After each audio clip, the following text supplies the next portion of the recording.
The story begins with an extreme gamer named Alan, who's just finished a game that took him a grueling 3 years to complete. But instead of feeling accomplished, he's left disappointed because the whole thing was a letdown.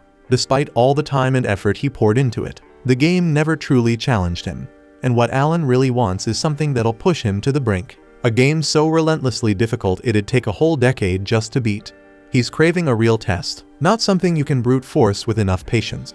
With that in mind, he jumps straight into the search for his next big challenge. And that's when he stumbles across a mysterious title that claims to never end. Under normal circumstances, a game installing itself on his computer without permission would be a huge red flag. But he's already completely hooked and doesn't bother backing out. Instead, he dives straight into the settings menu to tweak the difficulty.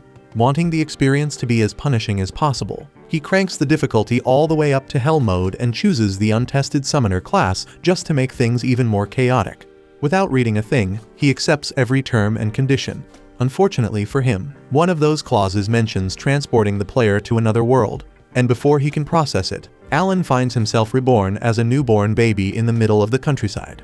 A full year passes, and life as a baby turns out to be way better than Alan expected. He doesn't have to work, worry about money, or deal with responsibilities, and on top of that, the milk is more than unbelievable, and he has kind and loving parents who take good care of him. His father is named Rodden, and his mother is Therja, and they seem like a genuinely happy couple. Still, setting the game to hell mode makes it feel like a classic, tragic backstory family situation waiting to happen. One night, after being put to bed, Alan raises his tiny arms and starts muttering every command phrase he knows, desperately trying to bring up a status screen. After all, even though he's supposed to be a summoner, he has no clue how summoning is actually supposed to work.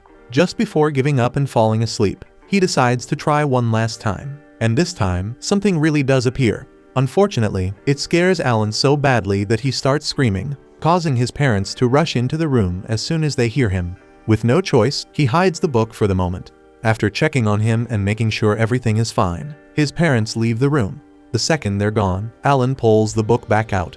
Relief washes over him as he finally gets to see his stats after an entire year of trying, and they look about right for a 1-year-old summoner. All of his summoning skills are stuck at the lowest tier, but the book explains that they'll improve the more he uses them. So Alan decides to test it out right away, and from what he can tell, he's currently limited to summoning H-rank insects and beasts, which sounds ridiculously weak, so he's not expecting anything impressive at all. Right then, the book suddenly flips to the message section, and Alan realizes he's received a letter from the world's god of creation. The deity apologizes for how long it took to finish Alan's status book, explaining that the summoner class was still being developed, and it ended up taking an entire year to clear all the required approvals. Alan couldn't care less about the apology, but hearing that the summoner class was rushed at the last minute gets him excited. If it was pushed out in a hurry, then there are definitely bugs left behind for him to mess with. Fired up, he decides to test it immediately. He wants to start by summoning an insect, but he quickly runs into a problem when he realizes he has no idea how to actually activate his summoning ability. Normally, he would just check a subreddit or watch a quick tutorial, but there's no internet here, so he's stuck figuring it out by himself. After thinking it over for a few minutes, Alan finally figures out that he needs to create an insect skill card first. He gives it a shot, and it works without any issues. Now he's finally ready to summon his insect. But before he can do anything, his mother comes in to check on him again. With no other choice, Alan quickly pretends to be asleep once more. The following day, after his parents get busy with their usual work, Alan opens his grimoire and finally summons the grasshopper. The room floods with bright light, and at first he's completely taken in by how beautiful it looks. That feeling lasts about a second, until a massive grasshopper flies straight into his face and he completely freaks out. After calming down, he realizes this is actually the grasshopper he summoned, so he tries giving it commands. Unfortunately, even though it's a summon, it still has the brain of a grasshopper and doesn't understand a single word he says. But on the plus side, Alan discovers that summoning it boosts his agility and endurance stats, which makes him pretty happy. Sadly, his excitement catches his mother's attention, and when she sees the giant grasshopper on the floor, she instantly squashes it, leaving Alan completely devastated. During the next few days, Alan keeps experimenting with his insect summoning, but eventually he gets bored of it and decides to move on to beast summoning instead. This time, he summons a mouse, and just like before, the book launches it straight at his face, but luckily Alan was ready for it, so it doesn't scare him as much. The mouse also comes with its own stat boosts, but it's still not very smart, so having a real conversation is impossible. That said, one of its skills is called Scurry, and whenever Alan orders it to use that ability, it does so every single time. But even so, the skill itself is pretty damn useless, so Alan quickly realizes that if he wants to summon stronger and more useful creatures, he'll need to level up his summoning abilities first. Alan's grimoire reveals that he can store up to 10 summoning cards at a time, and better yet, the stat buffs from each summon stack together. So if he loads up 10 mouse cards, that's a plus 10 boost to both attack and HP. That alone already puts him well beyond your average baby. But to really break the system and go full overpowered, he's gonna need to start leveling up fast. Normally, that wouldn't be such a pain, but the genius Alan chose Hell Mode because he thought the extra difficulty would be fun. Now, gaining experience takes 100 times longer than usual, which means he's officially locked himself into a hellish grindfest. Later that day, Rodden stumbles back into the house, drenched in blood, but thankfully, none of it is his. He just helped the village guys bring down a giant boar. Alan's eyes light up with curiosity, so Rodden offers to take him to see it. Without hesitation, Alan climbs onto his dad's shoulders and they head off toward the hunting grounds. For Alan, this is the first time he's ever gotten to see the world beyond their home, and he's absolutely soaking in the new scenery. But the trip takes longer than he expected, and eventually, he dozes off in Rodden's arms. When they finally reach the boar's body, Rodden gently wakes him up. Alan blinks a few times, then freezes. This boar is enormous. He can't even begin to imagine how his dad managed to help kill something that huge. Not long after, the nearby villagers notice Rodden's return and erupt into cheers, hailing him as the hero of the day. Alan turns to ask if the great boar is really that strong, and Gerda explains that it's classified as a C-rank monster. Normally, it takes around 20 hunters to bring one down, so yeah, they're a pretty big deal. That little detail sticks with Alan because now he has a solid benchmark for measuring monster strength. But before he even dreams of summoning something on that level, he knows one thing for sure. He's got to buckle down and start grinding XP like crazy. After 10 relentless months of grinding, Alan finally hits level 2 as a summoner, and with it comes a pretty solid upgrade. His stats get a general boost across the board, and more importantly, he unlocks the ability to summon and fuse G-rank monsters.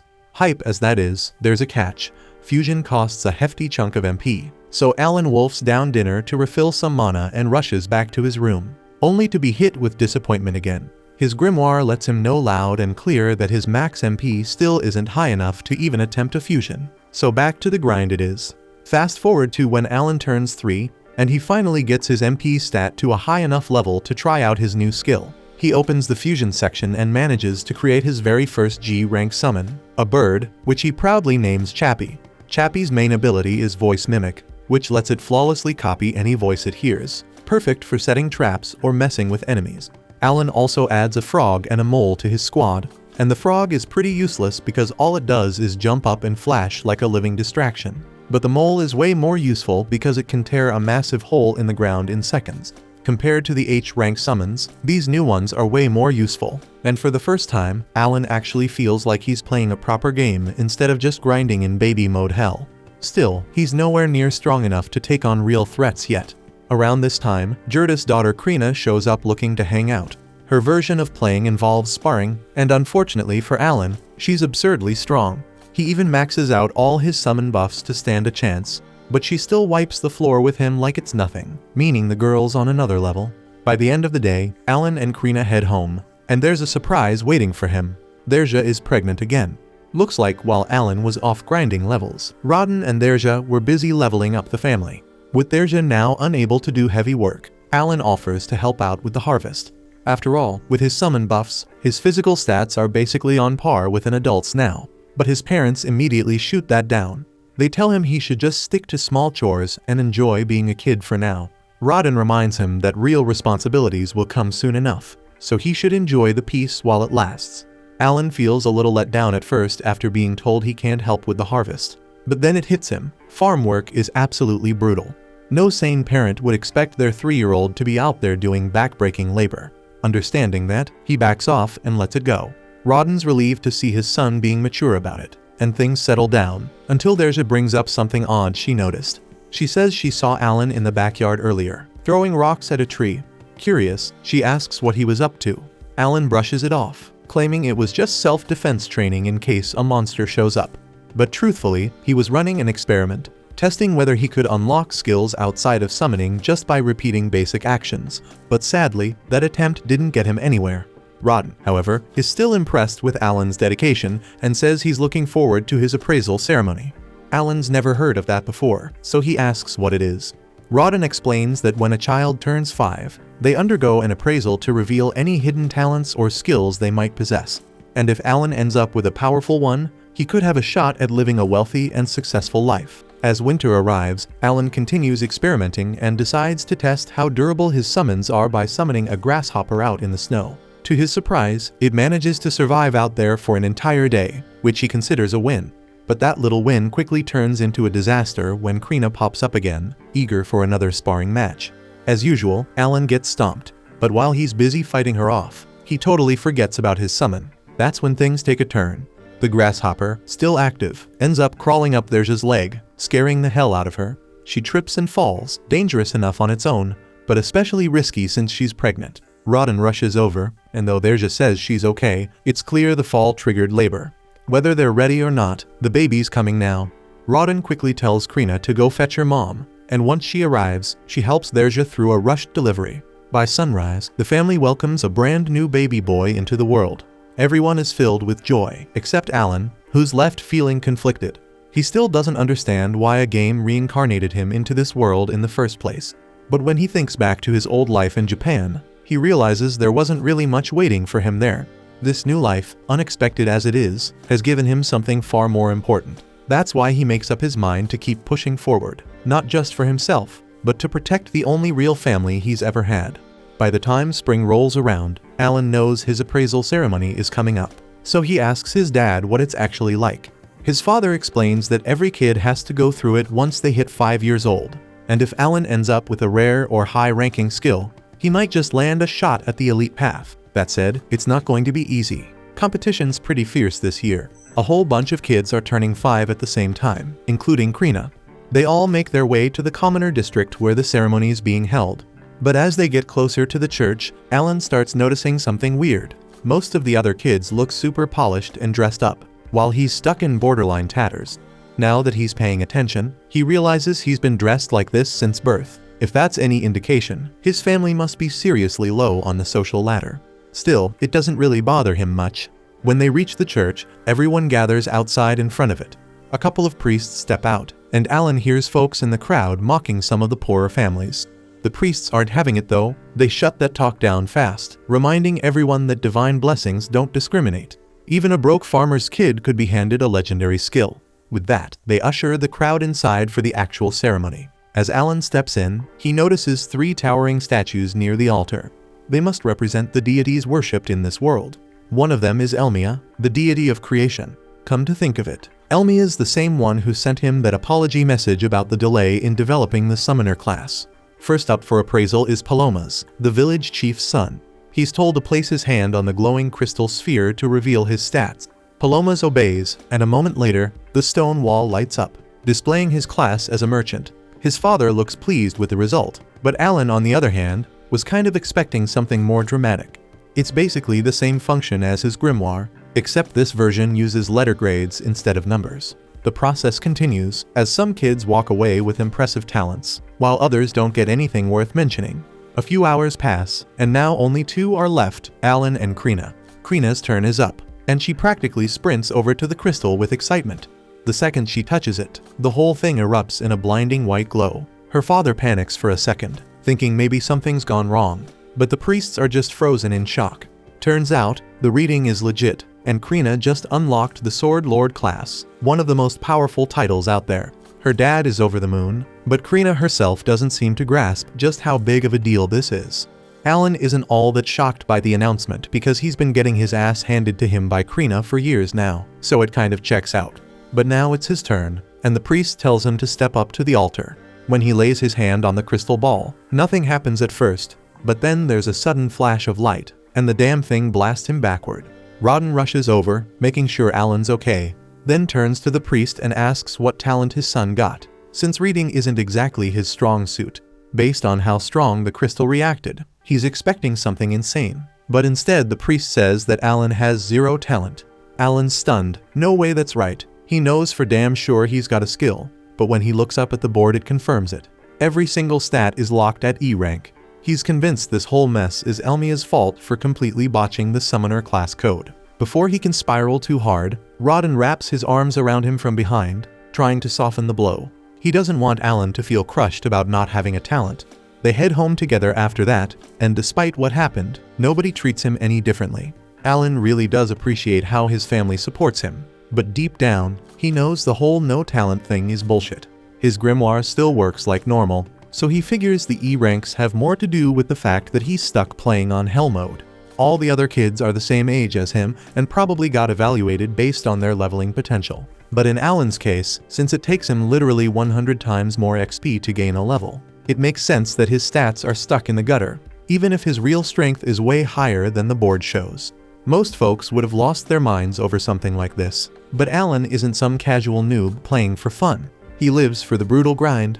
Still, he can't shake the feeling that something's seriously off with the summoner class, especially since he saw some sketchy error code pop up at the bottom of his appraisal. He's already planning to file a mountain of complaints to the dev team over it. The following day, Alan tags along with his family to visit Krina's place. But on the way, he starts picking up on something odd. His dad's been acting off. Over at Krina's house, everyone's in the mood to party and celebrate her becoming a sword lord. But Rodden still looks like he's chewing on a lemon. Gerda flat out refuses to join the celebration until Rodden quits the attitude. At first, Alan thinks maybe his dad's just bitter that Krina got something special. But that's not like him at all. Rodden's not that petty, so whatever's eating at him, it has to be something deeper. The two of them keep going at it for another minute until Gerda finally blurts out that Rodden mentioned cutting ties between their families right before they sat down. Rodden stands by what he said, explaining that now that Krina's a sword lord, she's got a damn near guaranteed way out of this tiny backwater town. If things go well, she might even rise to nobility. And if that happens, staying connected to a broke family like Rodden's could just drag her down. Gerda fires back, shouting that he doesn't give a damn about status or any of that crap. But Rodden keeps pushing, saying he's only doing what's best for Krina. The argument heats up again, but their wives eventually step in and pull them apart before it gets worse. Alan's kind of thrown off by how chill everyone seems about the fight, so he quietly asks Gerda's wife if this kind of thing happens often. She just laughs and says yeah, it used to happen all the time, but they always made up after.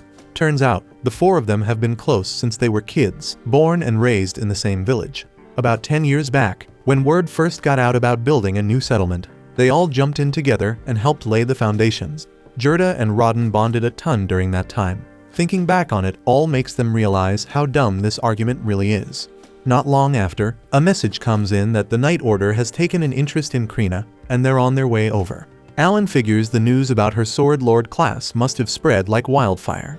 It's a good thing, of course, as she's finally getting the recognition she deserves. But Gerda still seems a little uneasy because she's way too young to be signing up for knighthood just yet. Then out of nowhere, one of the kids from the appraisal ceremony, the kind who got a decent talent, decides to mouth off. He walks up to Alan and tells him he doesn't belong here, calling him a talentless reject. But Alan couldn't care less. He's still got his summoner powers, so this loser's opinion doesn't mean squat. But Krina isn't having it. No one talks trash about her best friend. She steps up and tells the punk to back off, nearly lops off his damn finger in the process, before Gerda quickly steps in and drags her away. Right after that, the village chief announces that the Night Order has finally arrived. The whole place lights up since nobody here gets to see real knights up close.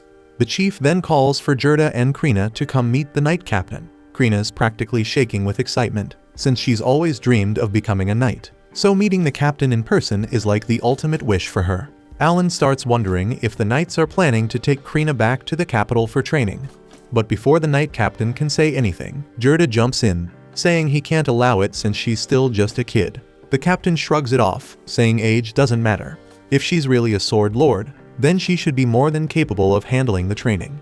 There's no issue, unless of course they made the whole thing up and lied about her being a sword lord just to deceive the Night Order. Gerda quickly denies it, swearing he's telling the truth, but it's already too late.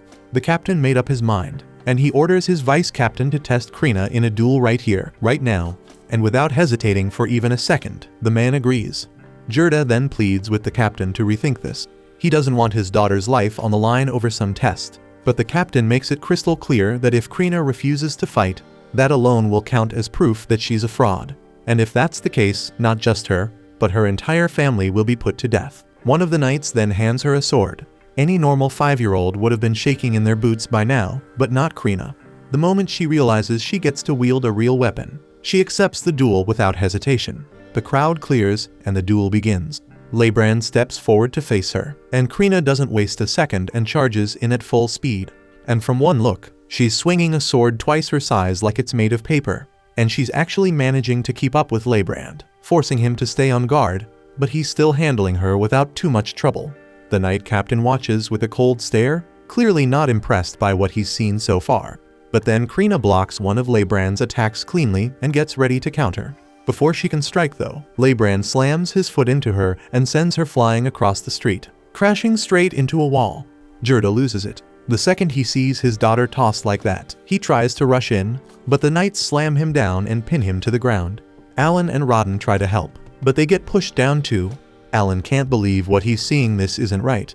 Whether Krina is a sword lord or not, she's still a kid, and the guy she's fighting is a grown-ass knight with years of battle experience. But just then, something changes. Krina starts getting back up, and the air around her shifts. There's this heavy, dangerous pressure rolling off her, and she's not saying a word. Just standing there, radiating pure menace. Without wasting a breath, Krina charges in with another full-force assault, locked in like a heat-seeking missile. This time, Leibrand doesn't stand a chance. She absolutely steamrolls him, shattering his sword clean in half and nearly lopping off his damn head. Krina looks a little let down that the match ended so fast, but she clearly enjoyed herself. She casually thanks Leibrand for the warm-up and strolls off, leaving the poor guy with nothing but the crushing fact that he just got wrecked by a 5-year-old. Gerda exhales hard, grateful that his daughter made it out in one piece, and starts showering her with praise for how well she fought. But before he can even process what just happened, the knight captain steps in, and Gerda instantly goes on guard, not wanting that man anywhere near his daughter. This time, the captain drops the arrogance and admits Krina really is a sword lord. He even apologizes for dragging her into the duel. He says he wants to have a proper conversation about her future, but Gerda instantly shuts him down. The captain then offers to let him bring backup to the meeting if that'll help. And after a moment of hesitation, Gerda agrees, only because it makes him feel a bit more secure. They all head to the chief's house for lunch, where Xenoph properly apologizes for the stunt he pulled earlier. He explains that he was ordered by the Baron to verify if a genuine sword lord existed in this village, and after what he just witnessed, there's no denying it. Xenoph then brings up how 3 years ago, a so-called sword saint popped up in a count's household. But that instantly raises red flags for Alan, because in the game system, sword saints are only born from common backgrounds, not noble blood, so that one must have been a total fraud. Turns out that Fake ended up serving the royal family, but couldn't live up to the hype. Once they rechecked him, they realized he was just a regular swordsman faking his rank. And after several nobles were caught bluffing their way up the ranks, the kingdom enforced a zero-tolerance policy on forged talent reports. That said, Xenoph genuinely apologizes again for putting Krina through such a rough ordeal. He reassures Gerda that no one's trying to rip her away from him. Instead, they want her to stay home and keep training as usual. And if she chooses to, once she turns 12, she'll have the option to enter the Knight Academy. After 2 brutal years of grinding non-stop, Alan finally breaks through to the 3rd tier of his grimoire, and he's pumped. This upgrade cranks his summoning game way up. Not only can he supercharge his creatures even more, but now he can control a whopping 30F rank units at once. That's a serious boost to his buff stacking setup. He's dying to test it out, but dinner's already on the table, so he heads back inside.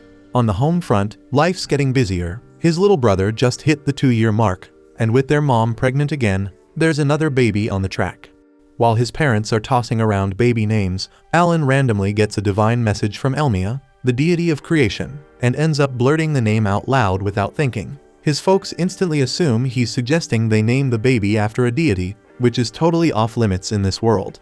Alan can't explain the real reason, so he quickly changes the topic and mentions how Rodden's old scars seem to have faded completely. Rodden casually says it's because he cleared a divine trial earlier that day while wrestling a wild boar. Alan's never heard of that before, so he asks for details, and Rodden explains that sometimes after a tough battle, your body feels totally renewed and your wounds heal instantly. Alan figures it must be what happens when someone levels up in this world. Rodden's a beast of a fighter, so it makes sense if he levels up a lot. Alan, on the other hand, might have a level 3 grimoire, but his body's still stuck at level 1 since he hasn't fought a single monster yet. If he wants to grow stronger, he's got to jump into real combat. That's easier said than done though. He's not allowed to leave the village without permission. The only real way around that rule is by joining a hunting party. But the moment he brings it up, his dad shuts it down right away. He refuses to let Alan risk his life like that. Later that night, when the whole house is asleep, Alan opens his grimoire to check out the message from Elmia. He already has a pretty good guess what it's about. He sent a heated complaint after that appraisal ceremony fiasco. Turns out, Elmia apologizes for the glitch that made him look talentless during the test. It's fixed now, so next time he's appraised, his summoner class should appear properly. The deity also explains that Alan's stats show as E rank because he picked Hell mode, but in reality, he's way stronger than that. And to fix it, they've added a special stats section just for Alan. Alan scans through his updated stat sheet, and to his surprise, it's way better than he expected. He's packing several S and a rank stats, right on par with what Krina had gotten. So he feels like all those long hours of grinding are finally paying off. Satisfied with the results, he moves on to the fun part, testing out his new powers. First up is that enhanced skill. He pulls out a grasshopper card, activates the ability, and watches as the stat boost kicks in. The buff clearly powers up the grasshopper itself, but Alan quickly notices that it doesn't boost the buffs he receives through the summon. Still curious, he decides to call out the creature just to see the changes in real time. And as soon as it spawns, it gives off a faint glow for a few seconds. Definitely looks enhanced. But outside of that, not much else seems different. Before he can dig any deeper, his mom walks in to check on him. And the second she sees the grasshopper, she freaks out and flattens it without hesitation.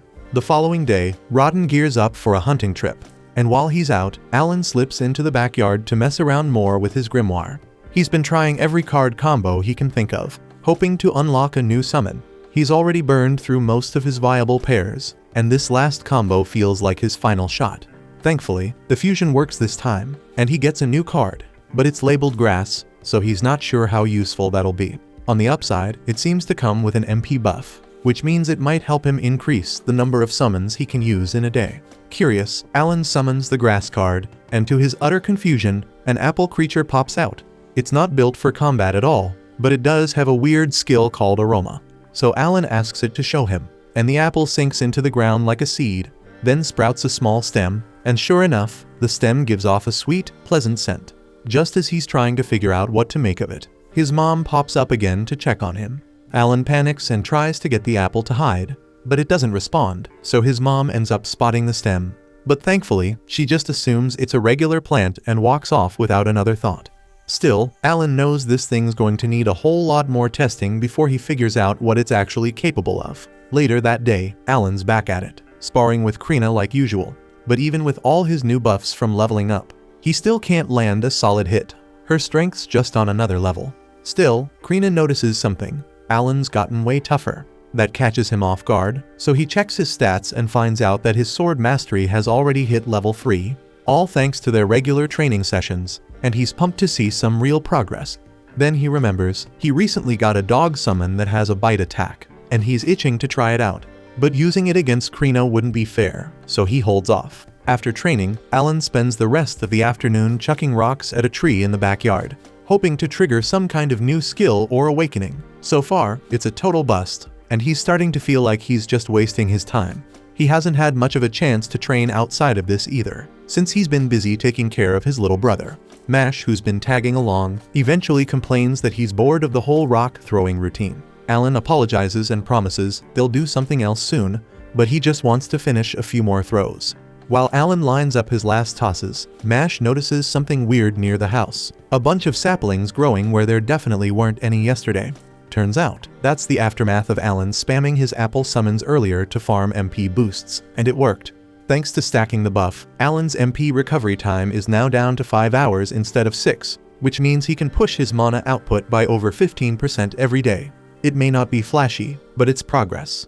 As night falls, everyone gathers for dinner like always, but Rodden still hasn't come back from the hunt. That's odd, especially since the group wasn't planning to go deep into the woods today. Derja tries to stay calm, putting on a brave face, but that calm is shattered when the hunters return in a panic, carrying Rodden's unconscious body.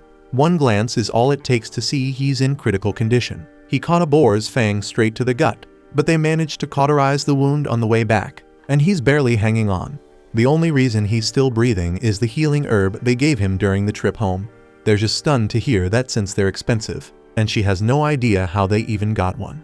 Gerda explains that after the night captain apologized for how he treated them, he offered a bag of gold coins to make up for it. They used that gold to buy the herb, but it still wasn't enough to fully heal Rodden. Tensions spike as the other hunters start yelling, blaming the entire disaster on the commoners. But then all the shouting wakes Smash, who bursts into tears. So Alan quickly scoops him up and takes him back to bed. The rest of the hunters decide to clear out, leaving the family alone to process everything in peace. Once things finally settle down, Alan quietly asks what really happened, and if it's true that a commoner is the reason for all this. Gerda explains that a few days earlier, he and Rodden were called in by the village chief, who told them that commoners would be joining the next hunt. Boar meat is incredibly valuable, so most of it goes straight to the Baron, but the rest is split between the hunters. Sometimes it gets traded for other supplies, but unless you're out there hunting yourself, getting your hands on any decent boar meat is tough. Even so, none of the commoners had ever joined a hunt before, and with good reason. It's dangerous as hell, so people get hurt, and some even die every year, so naturally, they've always kept their distance. But ever since Rodden's name started spreading like wildfire as some kind of legendary hunter, some of the commoners got the idea that if they tagged along, he'd do all the heavy lifting while they enjoyed the rewards. So they went to the chief and asked to be included in future hunts. Rodden and Gerda were against it, but since it came from the chief, they had no choice but to comply. And just like they feared, it all went downhill fast. During practice, the commoners barely put in any effort, and when the actual hunt began, the second they locked eyes with a real boar, they panicked and dropped their weapons and bolted. Their cowardice shattered the entire formation, and to make matters worse, one of them tripped while running, right in the boar's path. Rodden instinctively rushed in to shield him, and took a tusk to the gut for it. The rest of the group managed to kill the boar eventually, but the damage was done. Gerda promises to bring over Rodden's share of the meat tomorrow, but beyond that, there's not much else he can offer. Alan just sits there, feeling completely useless. All this time, he'd been obsessed with powering himself up, and never once thought about helping the people who actually needed him. By the following day, Rodden finally regains consciousness, and everyone is beyond relieved that he pulled through. But even with Rodden awake, Alan can't shake the weight pressing down on him. Up till now, he'd been treating this like some kind of RPG game, but for everyone else here, this is life. It's real, and it's harsh. And surviving each day takes everything they've got. So the least he can do is use the power he's been given to ease their burden, even a little. Not long after, Gerda shows up again, bringing Rodden's share of the meat just like he promised. He's glad to see Rodden alive, but it's clear from the look on his face that the injury has done real damage. So Rodden won't be able to hunt again, at least not in time to help prepare for winter. Gerda steps up and offers to share from his personal stash to help support Rodden's family while he recovers. Rodden genuinely appreciates the offer. But before anything else can be said, Alan suddenly speaks up. He tells everyone that he wants to take over for his father. His voice is steady, his expression firm, and it's clear to everyone in the room that he means it, so no one argues. And later that day, Alan gets right to work. He heads to the village well and starts hauling water back home. The men nearby warn him to take it easy because hauling that much water isn't something a kid should be doing. But Alan handles it like it's nothing. Up until now, he's been keeping the effects of his boosted stats under wraps, but with all the attention on Krina as the village's rising hero, it's probably okay for him to stand out a little. Once the water's taken care of, he joins Gerda in the fields to harvest potatoes. Gerda shows him how to properly dig them up, expecting Alan to fumble through it. Instead, Alan yanks them from the ground one-handed like it's child's play, and in no time at all, he's filled 3 full baskets. But when he finds out that over half of that will be taken by the Baron as tax, it hits him just how unfair the system really is. He starts thinking about other ways to get more food for his family, until the village chief suddenly shows up.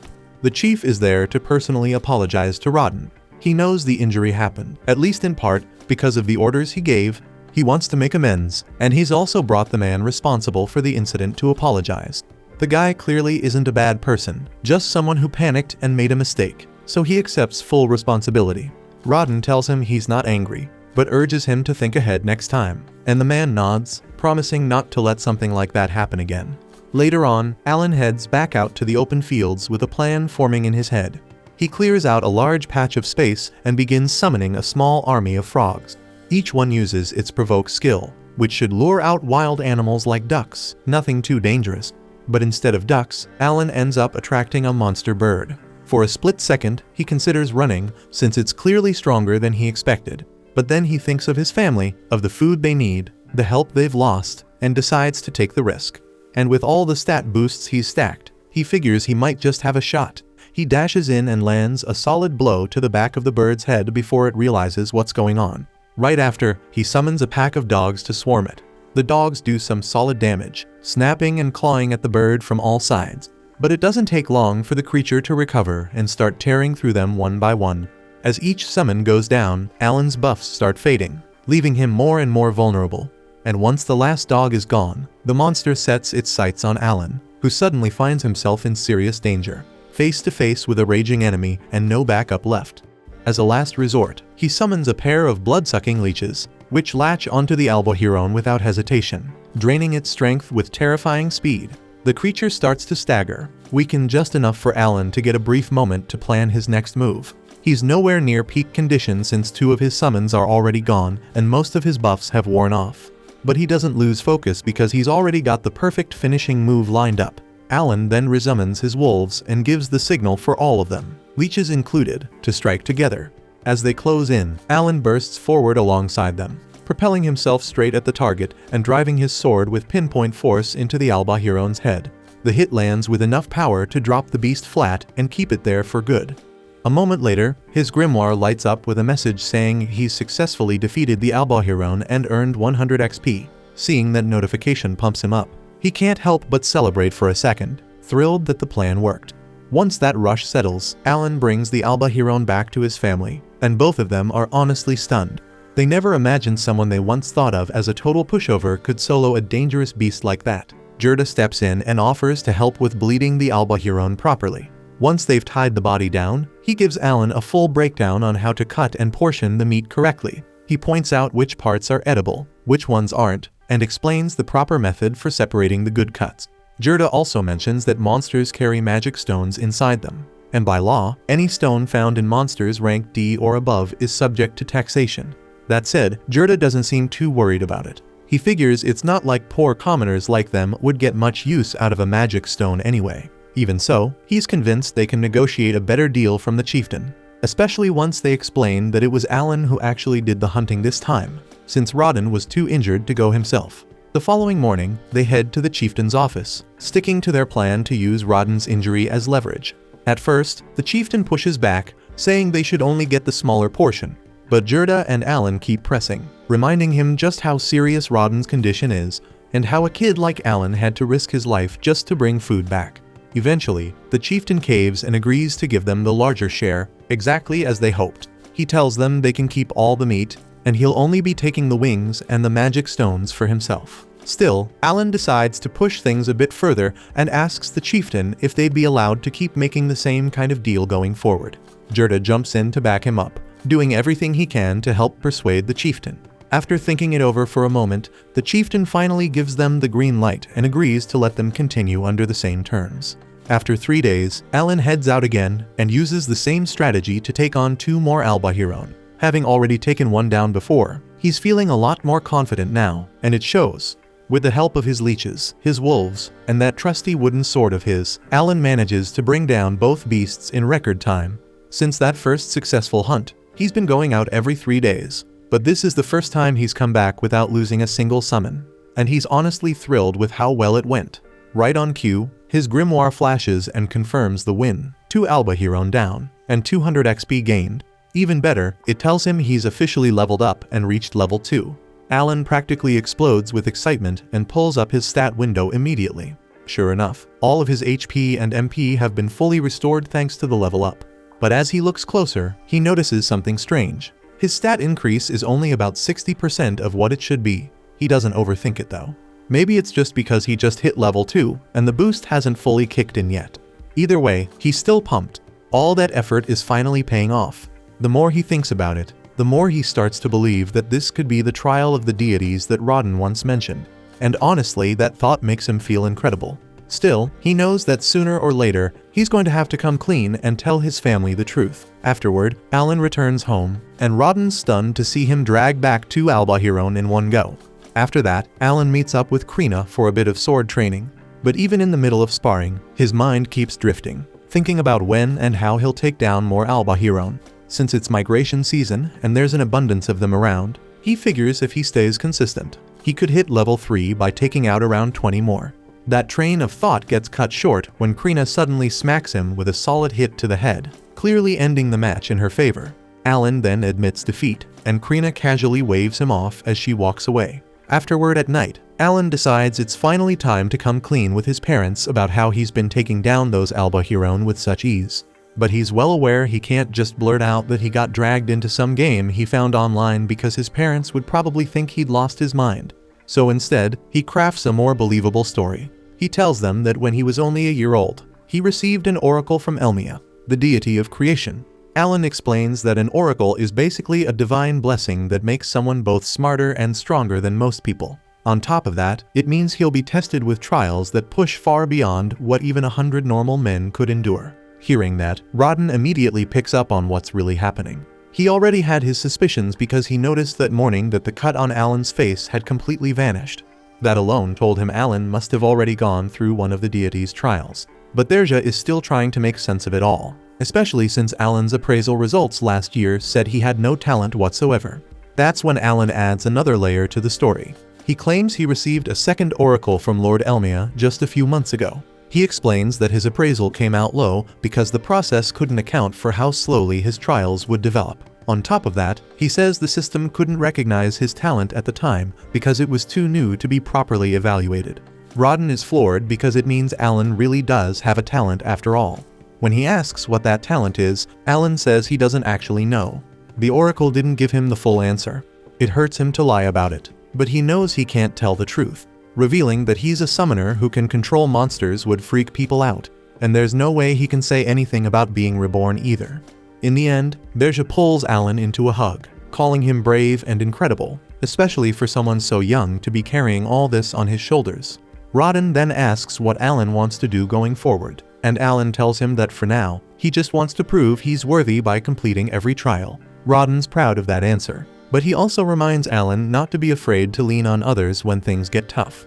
Alan thanks them both for being so understanding and for backing him no matter what. Rodden finishes by saying that it's probably best to keep all of this under wraps for now. If the wrong people start thinking he's a fake prophet, things could get ugly fast. But the only one they'll let in on the truth is Gerda, since he never stops hyping up Krina as a future sword lord. Rodden figures it's finally his turn to brag about how awesome his own kid is too. By the time winter rolls around, Alan pulls out one of the stored Albahirons and begins butchering it piece by piece. Once that's done, he heads into town with Gerda to trade the meat for supplies.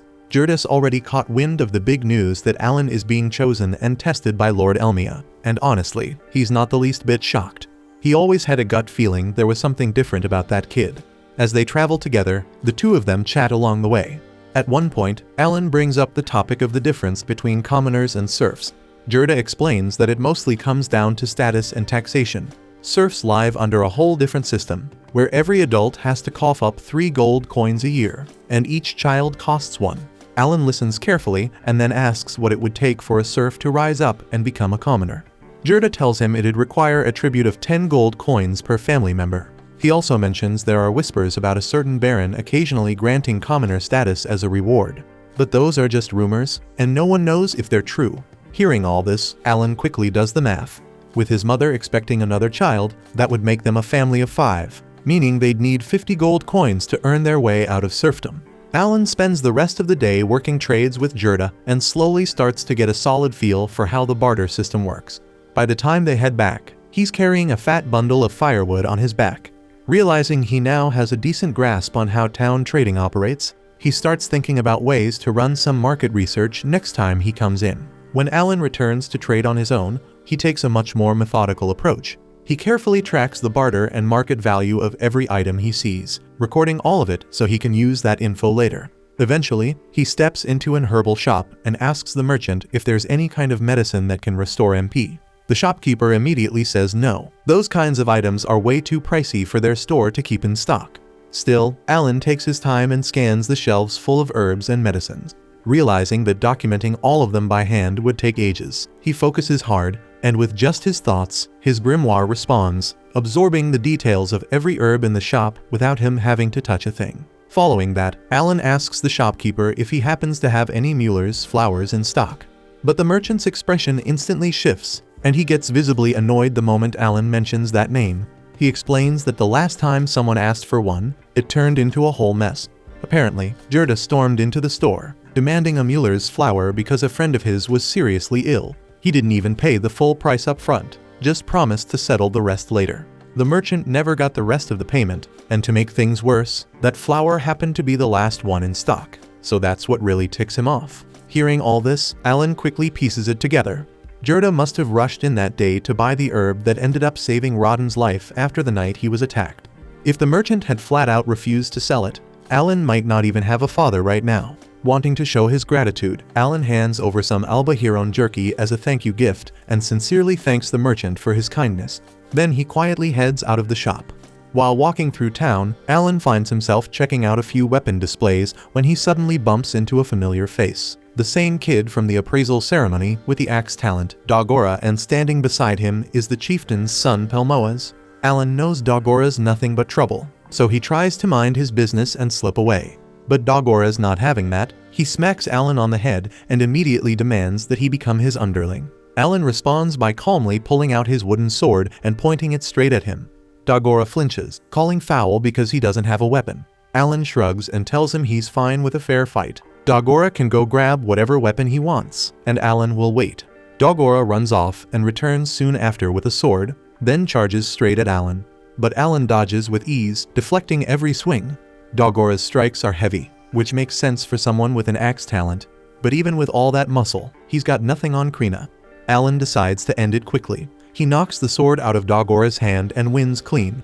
And without saying much, Alan turns and walks away like it was no big deal, which only makes Dagora seethe even more. Later that evening, Alan returns home and sees Rodden unwrapping his bandages. Looks like he's finally healed up and ready to head back into the wild. Derja, however, isn't so thrilled, and she warns him not to overexert himself and risk another injury. The very next day at Krina's place, Dagora shows up again, this time looking for a rematch. But he gets wrecked, and not just once, but over and over again. Still, his pride refuses to let it go, so he keeps demanding more fights, no matter how many times he loses. At the same time, Alan's younger brother Mash has already started sword training with Krina, which gets Alan fired up to see how Mash will turn out during his appraisal ceremony in 2 years. Not long after, the new baby is born, and the family decides to name her Mula. Sometime later, Rodden comes back from a hunt with Gerda and brings some unexpected news. Apparently, the chieftain has summoned their whole family. The chieftain says the Baron now wants them to increase their boar deliveries from 10 to 15. To make that happen, he wants the commoners to be allowed to join the hunt again this year. Derja immediately thinks this demand is insane, especially after what happened to Rodden during the last hunt. Rodden admits he was ready to turn it down until he found out it wasn't a request. It was a direct order from the Baron himself. And if they can't deliver 15 boars by winter, the Empire's going to bring in new serfs from other regions. Alan picks up on the implications right away. More serfs mean less land to go around, and that would put non-hunters at risk of losing their plots. Gerda chimes in and says that's not even the worst part apparently. The Baron expects them to bring in 20 boars by the end of next year. Rodden figures the only way to make that happen is to increase the hunting frequency instead of sticking to their usual schedule of once every 10 days. That's when Alan speaks up and suggests they should just follow the Baron's order. Gerda quickly scolds him for cutting into an adult conversation, but Rodden stops him and lets Alan continue. Alan explains that since it's a direct order from the Baron, refusing isn't an option, and even if the commoners turn out to be dead weight, they'll just have to find a way to make that dead weight useful. Alan says that based on his experience with games, turning underpowered characters into something valuable is kind of his thing. He tells them to trust him and let him handle it. After all, he was blessed with Elmia's wisdom, and if anyone can come up with a working strategy, it's him. The following morning, Alan and Rodden link up with a group of commoners who'll be joining them on the boar hunt. When they spot Alan, most of them are shocked to see such a young kid tagging along. Rodden quickly explains that they'll all be following his hunting method, and Alan is just there to observe and pick up experience. Alan politely assures everyone that he won't be a burden and bows to show his gratitude for letting him tag along, even though part of him wishes he could be more involved. He knows that the real priority is helping train the newcomers. His focus is on giving them enough field experience so that they can help with future hunts because he doesn't want anyone getting seriously hurt like his dad did during last year's boar incident. One of the men quietly approaches Rodden and apologizes for the injury he caused him the year before. Rodden brushes it off with a smile, telling him not to worry about it. Instead, he reminds the group to keep their eyes on today's hunt and leave the past behind. With that, the forest gate creaks open, and the team starts their approach. As they step into the woods, Alan suddenly realizes that this is the first time in 7 years, since becoming a serf, that he's ever stepped outside the village. It feels like a small but meaningful step forward, so maybe it's the beginning of a path that leads to freeing his family from this life. What thrills him most, though, is the idea of catching a glimpse of the legendary White Dragon Mountains. There's an old tale that a mythical white dragon lives near those peaks, and Alan has always dreamed of seeing it, even from a distance. Not long after the hunt kicks off, everyone splits up into position as a massive wild boar crashes through the underbrush. Right on cue, the bait squad steps in to steer the beast in the right direction. The tank team follows up, holding the boar in place and keeping it from charging or breaking loose. Then, once it's boxed in, the strike team rushes in to finish the job. Alan watches everything unfold with sharp focus, realizing this is the same formation and approach his father and the veterans have been using for over a decade. The coordination, the timing, it's a well-oiled system. And seeing it play out up close, it hits him just how smart and effective it really is. After the boar is finally taken down, the group of commoners can't help but feel a wave of pride rush over them. To them, pulling off a successful hunt like this feels like passing a divine trial. It's proof of their growth and teamwork. Alan figures that, since the boar was classified as a C-rank monster, they probably racked up a solid amount of experience points. Curious, he opens his grimoire to check his own stats. But to his disappointment, he finds that he didn't gain a single point. Thinking it through, he realizes that makes sense. He didn't actually fight, just watched everything from the sidelines. Even so, he feels content seeing the others level up and start to believe in themselves more. Once things settle down, Alan strikes up a casual chat with a few of the villagers. The topic shifts to monster meat, and they start swapping stories about the tastiest creatures they've ever carved up. One of the men, clearly a fan of monster cooking, offers to help Alan butcher any beast he brings in. Alan takes note and quickly decides to take him up on that. He leads the man over to his stash of albohiron and asks if he can handle the butchering. Of course, the guy isn't planning to work for free, so Alan lays out a deal. For every albahone the man processes, Alan will hand over 2 full packs of meat as payment. The offer is surprisingly generous, and the man agrees right away without a second thought. Alan's got a clear reason for this arrangement. He's still hustling to save up 50 gold coins to buy his family out of serfdom. If he hired a pro butcher, it would cost him a small fortune. But with this trade, he gets the job done right without wasting his precious coins. Soon after, the hunt kicks back into gear. This time, they shake things up and decide to break into smaller units instead of sticking together. The new setup lets them cover more ground and bag twice as many boars in half the time. Even so, something keeps nagging at Alan. He still doesn't get why the Baron is pushing so hard to harvest more boars this year than ever before. But orders are orders, and when the Baron speaks, nobody really has the freedom to question it.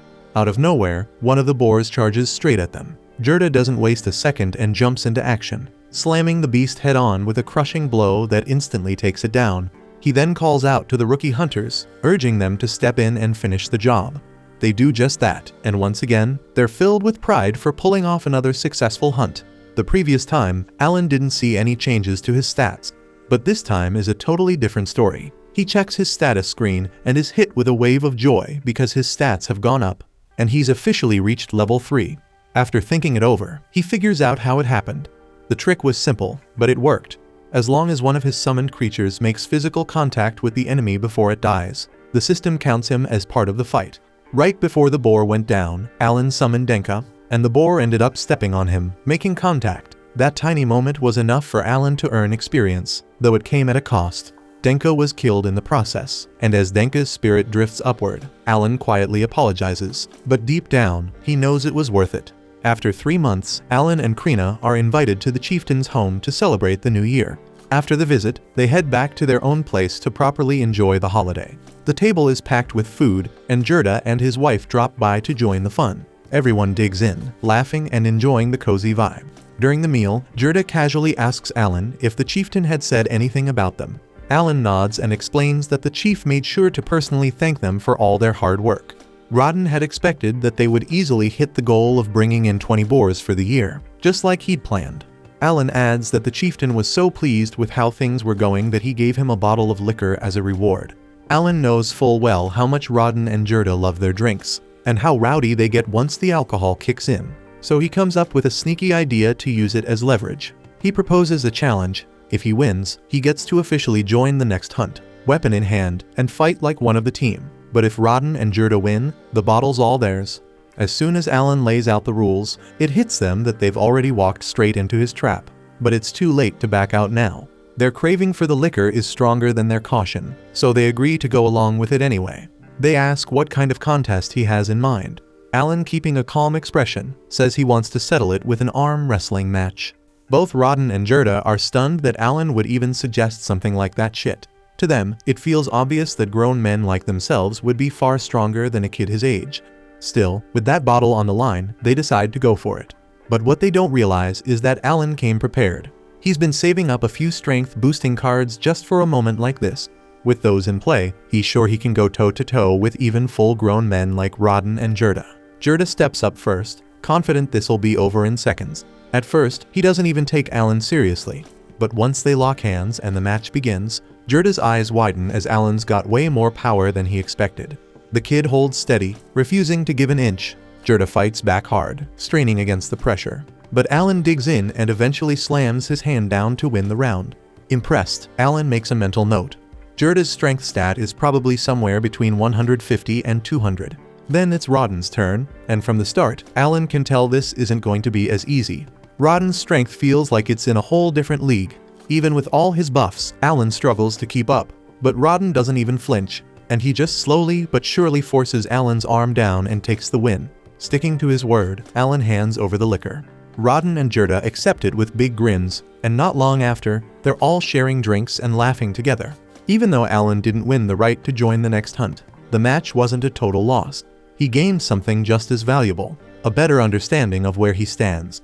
Now he knows Gerda's power is likely around D rank, while Rodden is closer to C rank. Rodden then tells him that unless he can beat him in a contest of strength, there's no way he's letting Alan join the boar hunts. But instead of getting discouraged, Alan takes it as motivation. He's more fired up than ever to train harder and prove himself. Not long after, Alan notices something new. His summoner level has gone up again. Eager to see what's changed, he quickly pulls out his grimoire and opens it. As Alan flips through the pages of his grimoire, he's blown away by the number of new abilities that have unlocked. But one skill in particular grabs his full attention. It's the ability to view E-ranked cards anytime he wants. Alan immediately realizes how insanely valuable this is. With constant access to these cards, he's confident his strength will climb faster than ever. In fact, he's already thinking about taking on Rodden again, and this time, he might actually have a shot at winning. But as he continues scanning the pages, something unusual catches his eye. A new page has appeared, one that definitely wasn't there before. He flips to it and finds what looks like a hollow slot carved directly into the paper. After some quick testing, he figures it out.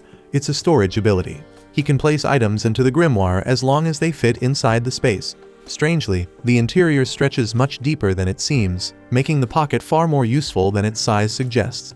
What really throws Alan off is that storage magic is considered a divine tier skill, ultra rare and extremely powerful. So why would someone like him suddenly gain access to it now? The timing doesn't feel random. It's almost like someone or something wanted him to receive it at this exact moment. The following day, Alan sets out to test his new E-rank summoning ability. He pulls out a magic stone and activates the skill. The first creature he summons is an insect, a radiant butterfly with dazzling wings that shimmer in the light. It's harmless, but its magical aura is unmistakable. Curious, he summons again. This time, a saber-toothed tiger materializes. Alan instinctively backs up the moment he sees it. With its huge fangs and powerful frame, the beast looks terrifying. But after watching it for a while, Alan realizes it's completely tame and not a threat. Slowly, he gets used to its presence and decides to name it Tama, officially welcoming the tiger as a new member of his growing team. After that, Alan tries to fuse two of his summons together, but quickly runs into a problem. Each fusion consumes a magic stone, and that single discovery changes everything. If he wants to keep evolving his summons and pushing his strength forward, he'll need a constant stockpile of magic stones. and the only way he knows to get them is by killing horned rabbits. At night, Alan brings up the magic stone issue with his father. To his disappointment, Rodden breaks the bad news that horned rabbits won't be showing up anytime soon. A defensive trench was dug around the village not long ago, cutting off the monster's usual routes in. That means Alan's easy source of magic stones has completely dried up. Frustrated, he spends the night mulling over other options. The next morning, while Krina is busy training and handing Dogora another beating, Alan heads over to speak with Palomas. He asks if he knows anything about magic stones. Palomas, being well versed in such things, explains that D and C ranked stones are generally found in the royal capital and are worth a good amount. E ranked stones, on the other hand, are practically worthless and sometimes just lying around. To prove his point, Palomas casually picks one up off the ground and tosses it to Alan before strolling away. That simple gesture lights a fire in Alan's chest. If E-rank stones are that easy to find, then he doesn't need monsters. He can gather them himself. With help from the villagers, Alan starts collecting. Over time, he builds up a solid stash of E-ranked magic stones. Using them, he summons every E-ranked creature available to him. Just as he finishes the last summon, a wild boar suddenly bursts out of the woods, charging straight at him. But his summoned beasts leap into action, reacting instantly and tearing it down in a single strike. Alan barely has time to celebrate before another boar appears, and again one of his summons intercepts and neutralizes the threat without him lifting a finger. Then he blinks, and the entire scene fades, as it was all a vision. He closes his eyes once more, sinking into reflection. 7 long years as a serf, with no mentor, no handbook, just trial, error, and relentless effort. Everything he's learned, he's figured out on his own. And now, it's starting to make sense. Each type of summon has its own purpose. Insect types are ideal for debuffs. Grass types provide healing. Stone types specialize in defense. Bird types excel at scouting. Beast types handle direct combat. Together, they form a complete team, everything a traditional party needs, all controlled by one person. That's the essence of a summoner's true power, and now he finally understands why he was granted a storage skill. It wasn't random, it's there so he can carry the massive supply of magic stones his army will require. And with enough creatures at his disposal, Alan truly believes that a summoner could one day surpass even the Demon Lord's power. Sometime afterward, Gerda, Alan, and Rodden sit in on an early gathering with the chieftain Deboji. During the discussion, the chieftain tells them that the Baron has developed a keen interest in their recent achievements with the boar hunts, and because of that, he intends to visit personally to observe the hunts himself. Gerda's expression tightens the moment he hears this, since it is the very same Baron who first imposed that outrageous quota of boars, and now he plans to show up and watch it all unfold like it is some grand spectacle staged for his amusement. Rodden, on the other hand, does not appear troubled by the Baron's upcoming visit. Instead, he seems puzzled about why Alan was summoned to attend the meeting in the first place. The chieftain clarifies that since the Baron will be coming, he wants Alan to serve as his guide. Alan will oversee showing him around the village, keeping him engaged, and detailing how the hunts are organized and executed. Gerda cannot see why Alan should carry that burden, and he questions why the chieftain does not simply assign his own son Palomas to handle it. The chieftain responds by saying that Palomas is not the ideal candidate for such a duty. He has been told that it was Alan's sharp thinking that fueled the recent triumph in the boar hunts, and for that reason, he considers Alan perfectly suited for the role. He then turns directly to Alan and asks whether he is prepared to accept it. Alan pauses to reflect. He understands that earning the Baron's personal favor means little to him. What truly drives him is liberating his family from serfdom. If he keeps hunting boars the old-fashioned way, it would take a full decade to accumulate enough merit to elevate their standing to commoners. Yet he also recalls that titles and status can sometimes be granted outright by the Baron as a form of reward. So holding on to that slim but real opportunity, Alan agrees to take on the position as the Baron's guide. Several days later, Baron Granville arrives in the settlement accompanied by his daughter Cecile. They are escorted by Zinnoff, and that evening, the chieftain greets them with sincere hospitality, and before long, they all head inside to dine together. After a brief exchange of pleasantries, Baron Granville raises the matter of the boar hunt. He offers his apologies to the chieftain for the abrupt and demanding request for so many boars. He admits that he is aware the quota is harsh, but he was compelled to enforce it because the directive came straight from the king. The chieftain replies that he comprehends the circumstances and harbors no ill will over the matter. As the meal begins, everyone remarks on how flavorful the dishes are. Cecile in particular shows genuine curiosity and asks what type of meat they are enjoying. Alan courteously answers that it is Albahiron meat from a fresh catch he secured just the previous day. He then uses the moment to formally present himself as the Baron's guide for the duration of the visit and states that it is a true privilege to be of service. The Baron studies Alan's refined behavior and naturally assumes he must be Deboji's son. Deboji promptly corrects that assumption, explaining that Alan is actually Rodden's son, and that Rodden is regarded as one of the most skilled boar hunters in the entire village. The name Rodden instantly clicks in Xenof's mind, and he recalls both the man and his son from their earlier meeting. But the Baron shows no sign of recognition, so he asks if Rodden had once served among the knights. Deboji answers plainly that Rodden and his household are serfs. The moment those words leave his mouth, Cecile's mood shifts. She sharply questions why someone like Alan was even permitted to share the same chamber as them. Baron Granvelle immediately rebukes her, and in a firm tone, he instructs her that she must never address or regard serfs as though they were beasts. Realizing she has overstepped, Cecile lowers her head and offers an apology to her father at once. Even so, the correction does not soften her attitude, and she keeps casting cold glances at Alan. She remains silent, yet her displeasure is written all over her face. Moving past the tension, Xenof focuses on Alan and remarks that he expects him to clarify how the hunt will unfold the following morning. He notes that capturing 20 boars is an aggressive objective. He further states that if the burden proves too heavy for the serfs, the knights will intervene and assume control. Cecile then declares that she intends to participate in the hunt as well, and says that she wishes to witness a boar up close with her own eyes. Hearing Xenof's comment, Alan understands that Xenof still questions the serf's capability. Keeping his composure, Alan responds that 20 boars are hardly a challenge for them.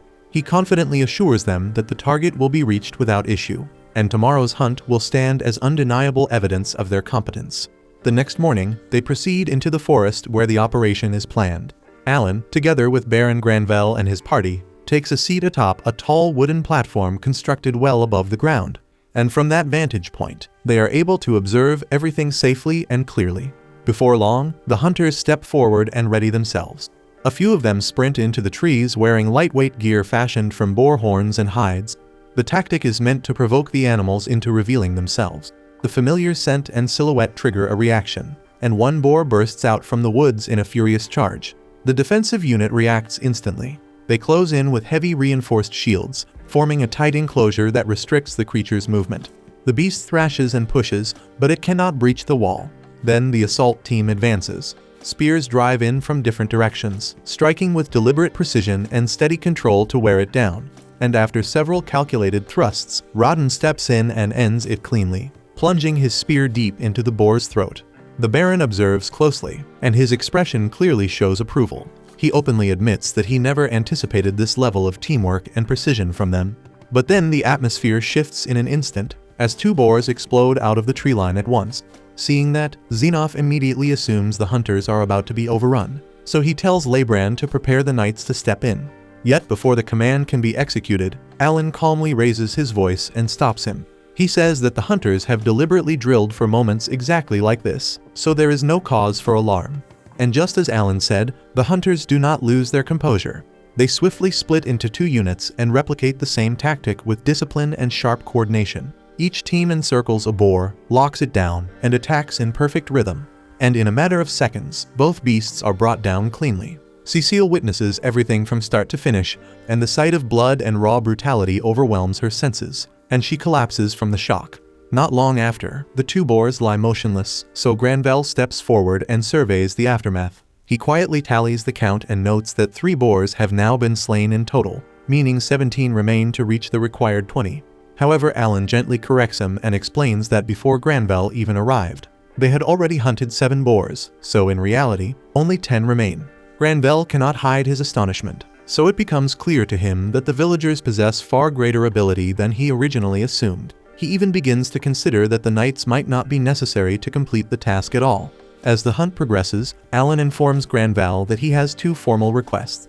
The first is permission to construct additional shield walls to reinforce the hunting grounds. The barriers have already proven their worth, and expanding them would allow the hunters to contain the boars more effectively while minimizing risk. And for his second request, Alan asks for the regulated supply and circulation of liquor among the serfs. Granvelle raises an eyebrow at that. Liquor does not appear to have any direct connection to hunting. Alan lays out his reasoning plainly. With the rising number of boars being taken down, the village now has a surplus of meat. If the villagers continue trading only meat within their own community, its value will inevitably drop. An oversupply without matching demand could destabilize their small economy, but by introducing another commodity like liquor into circulation, trade would diversify. It would provide an alternative medium of exchange and help keep prices steady. And on top of that, liquor would serve another purpose, maintaining the morale of the hunters after exhausting and dangerous days in the forest.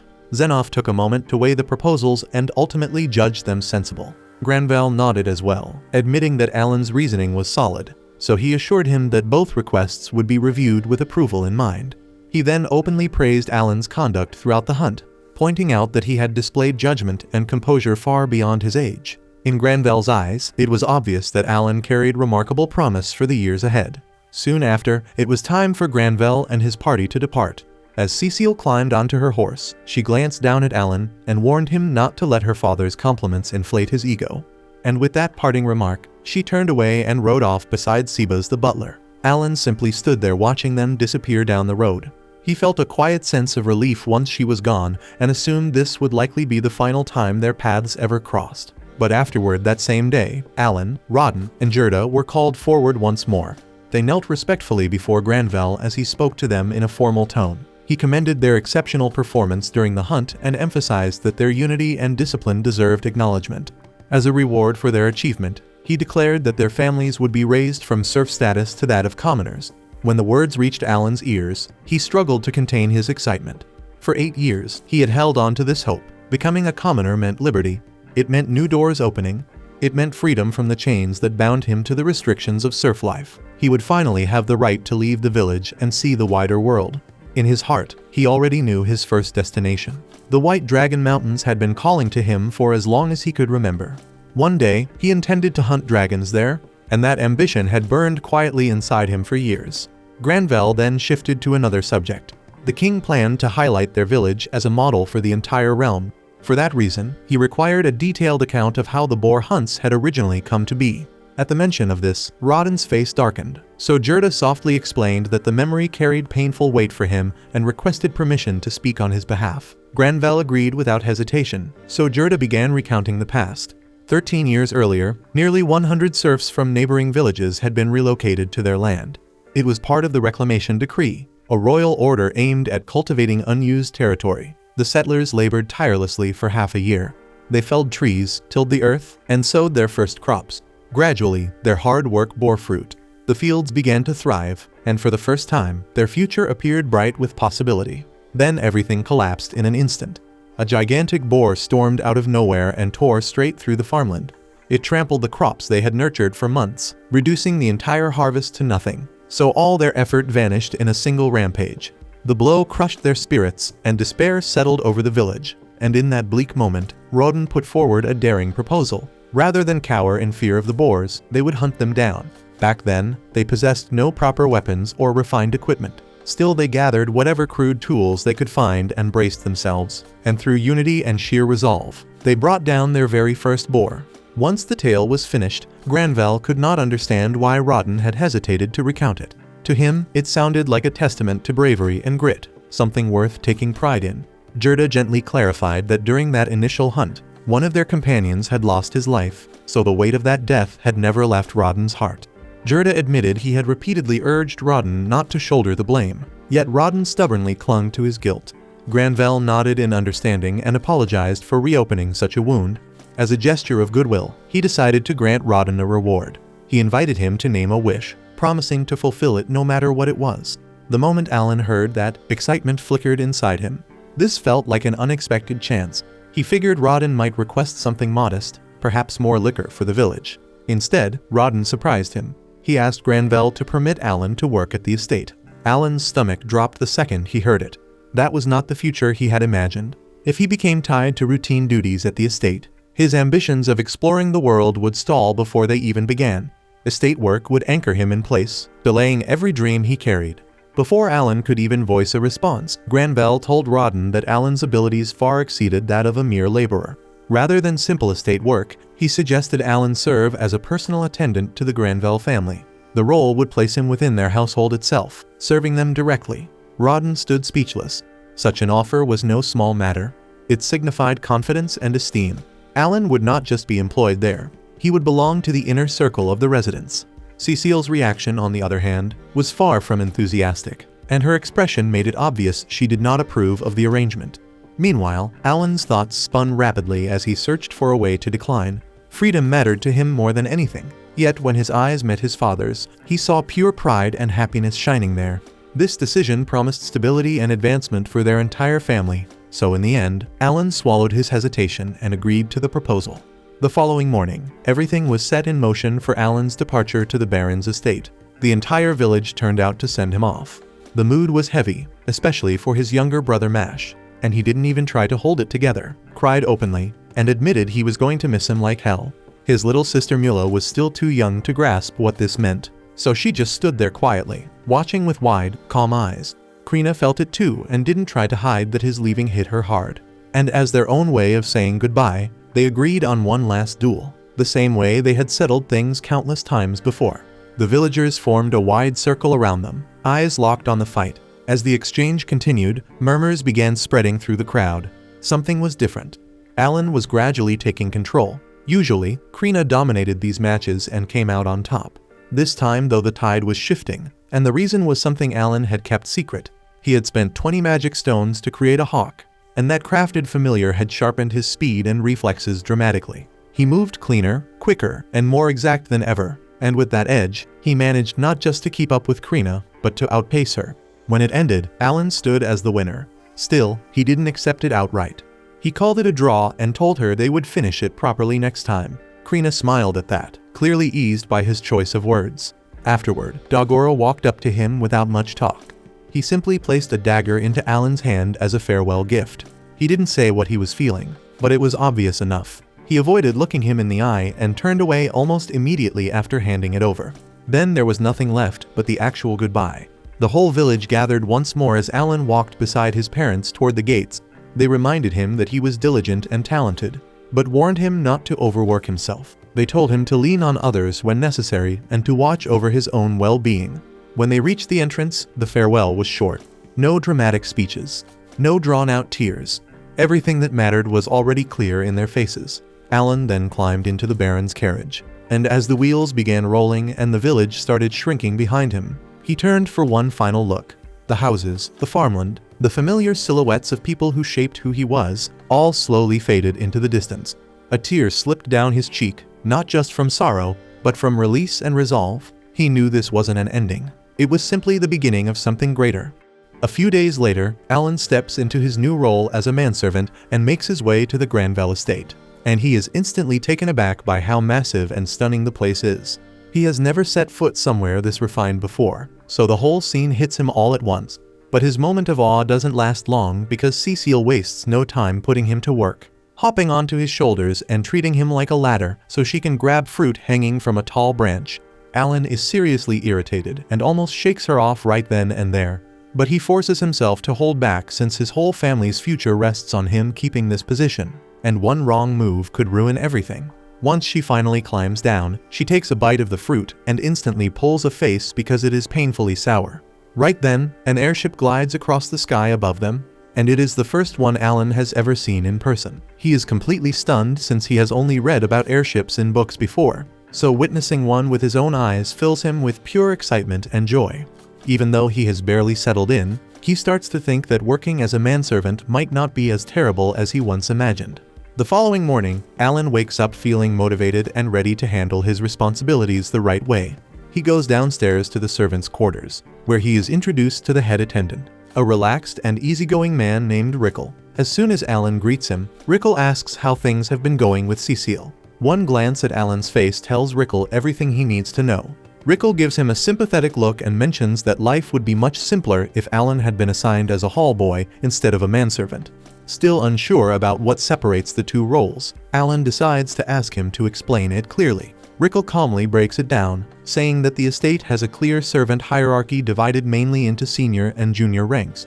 Even though manservants fall under the junior category, they are still recognized as part of the household and are involved in family affairs, treated with courtesy and proper respect. Hall boys, however, also belong to the junior rank, but are not regarded as members of the household. They are temporary aides who step in when necessary and do not hold any family standing.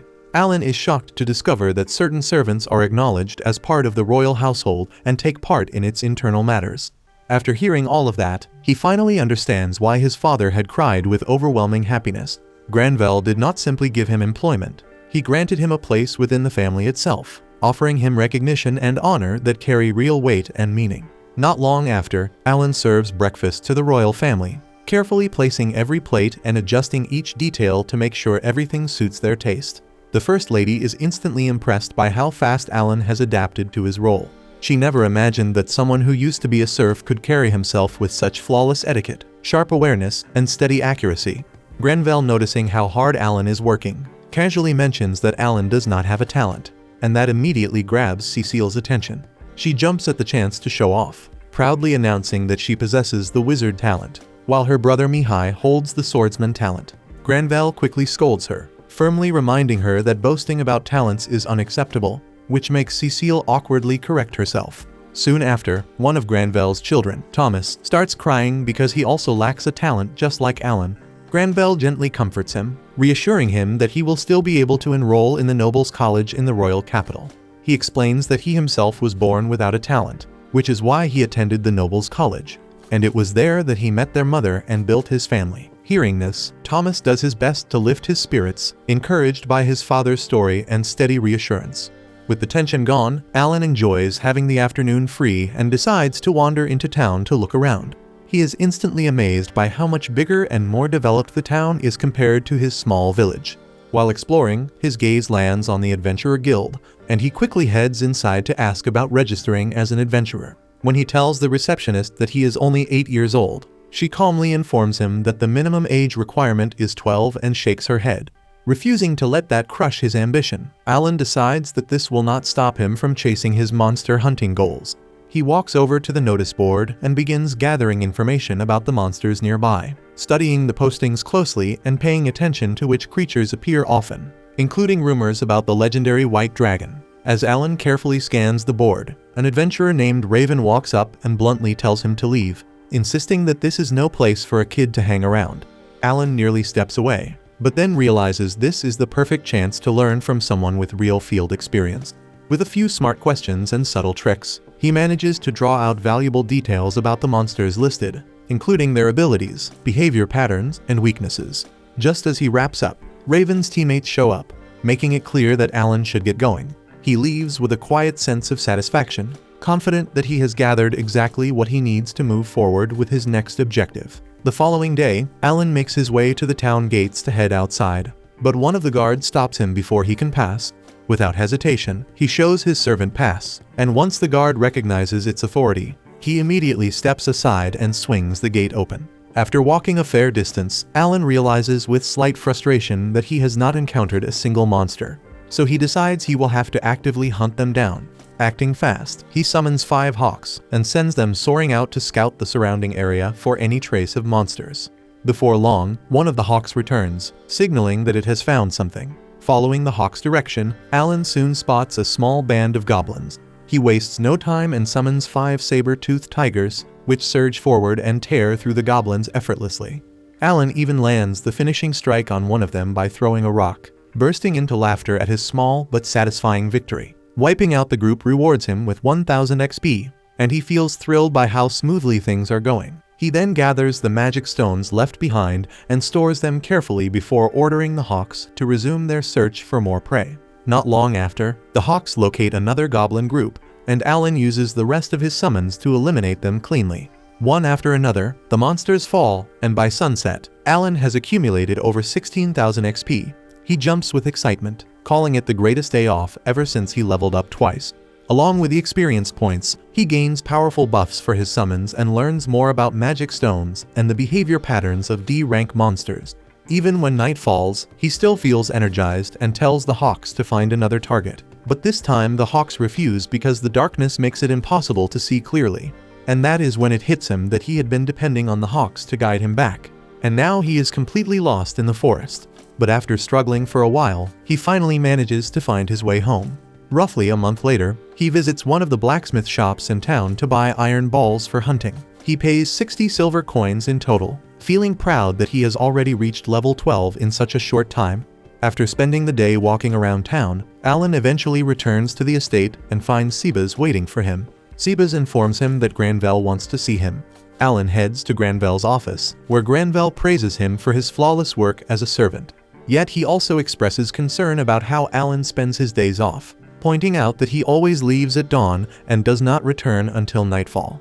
Alan gets why they're uneasy about it, so he chooses to lay everything out straight. He tells them he's been spending his spare hours tracking and taking down monsters. Hunting is basically in his veins since he's the son of a boar hunter, and that honestly earns Granvelle's respect. He had thought Alan was just wasting his breaks fooling around, so this surprises him in a good way. To make things official, they agree that every piece of meat Alan brings back will be purchased for 1 silver coin. Alan can barely hide his excitement, realizing he can chase what he loves and get paid for it at the same time. After 6 months, Alan is once again deep in the forest, getting ready to clear out more goblins like he always does. Out of nowhere, his hawks dive down toward him, clearly restless and more on edge than usual. The second he senses something's off, Alan bolts in the direction they're guiding him and stumbles upon Raven and his team surrounded by goblins. Raven is already gravely wounded, barely hanging on, while Rita and Milsai struggle to keep the attackers at bay. Alan studies the scene for a moment and figures summoning his creatures in front of them would only create panic, so he decides to handle it himself this time. He and Rita sync up smoothly, striking in rhythm and cutting down the remaining goblins together. For Alan, the fight feels almost too easy now. He has grown far stronger, with both his strength and agility surpassing 300, making D-rank monsters little more than warm-up targets. Once the goblins are down, Raven's condition still looks critical, and Alan knows there's no time to hesitate. He pulls out a healing flower and presses it against Raven's wounds. In an instant, the injuries close up, and Raven is restored as if nothing had happened. Raven recognizes Alan as the same young man he spotted at the Adventurer Guild not long ago and thanks him sincerely for saving his life. Just as Alan turns to leave, the party calls him back, insisting they owe him something for his help. Alan isn't interested in riches or praise, so he simply asks them to collect 100 E-rank magic stones for him. They agree without hesitation and promise to have them ready within a week. After they separate, Alan turns his attention to Hawkins and questions why he flew past the strict 3-kilometer boundary he had set. But when he notices Hawkins' expression, it clicks. The hawk had gone farther because he wanted to help the adventurers in danger. Alan had always assumed his summons were just obedient tools following commands, yet now he understands they have their own will and emotions. Realizing that, he gently pats Hawkins on the head and apologizes for snapping earlier, making it clear he never meant to come down on him so hard. Hawkins accepts it, and the connection between them feels deeper than before. With everything settled, Alan goes right back to his role as a manservant, once again tolerating Lady Cecile using him as a human step stool so she can reach a jar of jam from the highest shelf. He handles it without complaint, continuing to juggle his life of service and adventure with the same steady commitment he always shows. Some time later, the family sits down for lunch, and Zenoff can't hide how impressed he is by how delicious everything tastes. Cecile beams with pride, explaining that the dish was prepared using some of the horned rabbits Alan caught himself. Zenoff praises Alan's ability, though he says it's only natural for the son of a seasoned warrior like Rodden to have that kind of talent. He also brings up that Krina Village successfully fulfilled the annual quota of 20 boars, and Alan is pleased to hear it, even though he never once doubted they'd manage to get it done. Out of nowhere, Thomas wonders aloud why they haven't eaten any boar meat if the quota was completed, especially since it used to be the star of their winter meals, yet they haven't tasted it at all this year. Alan is taken aback by that, but he figures the king must have been the one who ordered the increased quota, meaning all the meat was likely shipped straight to the capital. Then Thomas casually asks Alan if he could hunt a white deer for their next lunch, which immediately causes everyone else to shout at him for making such a ridiculous request. After all, bringing down a white deer is no simple task.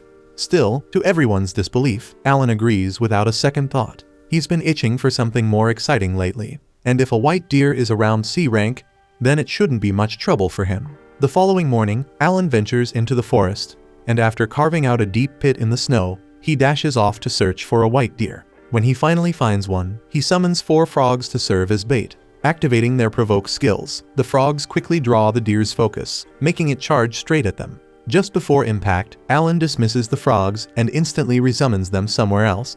He repeats this trick several times, steadily guiding the deer exactly where he wants it. In the end, the deer rushes forward and drops straight into the trap he prepared. And now that it's stuck, finishing it off is effortless. About an hour later, chaos breaks out at the mansion when a massive white deer suddenly appears at the front gate. The servants panic and prepare to strike. But just before they move, they hear a voice coming from underneath the beast. A second later, Alan crawls out from beneath it.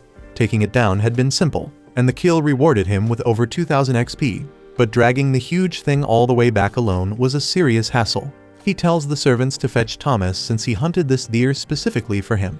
Soon after, the whole family rushes outside to see the commotion, and Granville is stunned that Alan actually succeeded. Thomas is overjoyed at the thought of enjoying venison for New Year's, while the rest of the family is still trying to process what just happened.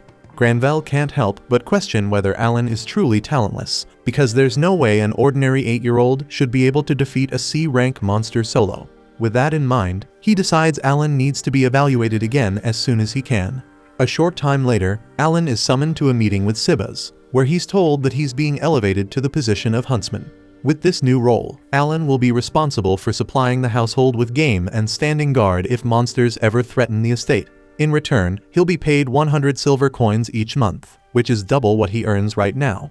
On paper, it sounds like a sweet deal, but Alan quickly realizes what's really going on. They're trying to avoid paying the full market value for any powerful beasts he brings down.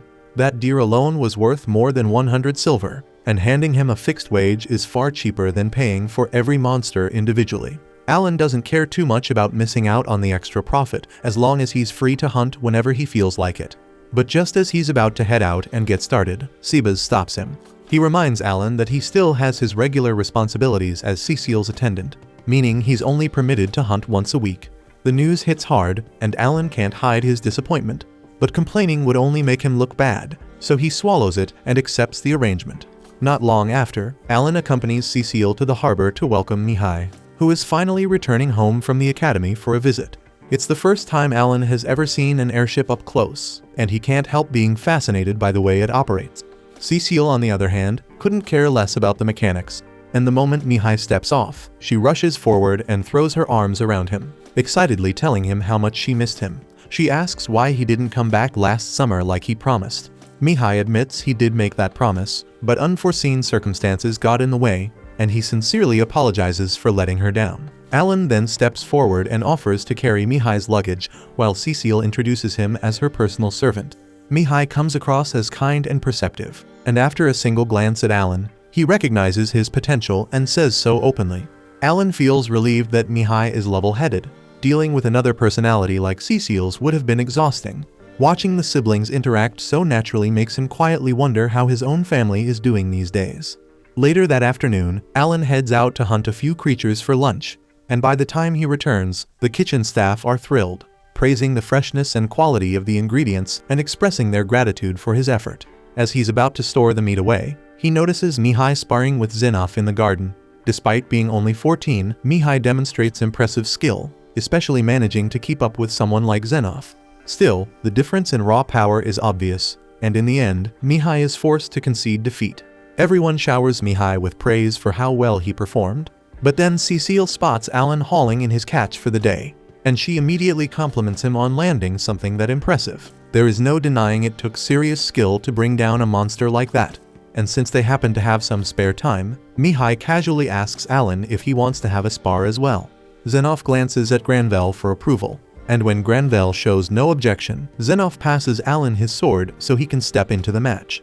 Alan is fired up since it is his first time gripping a mithril blade, and it has been forever since he last sparred, so he is more than ready.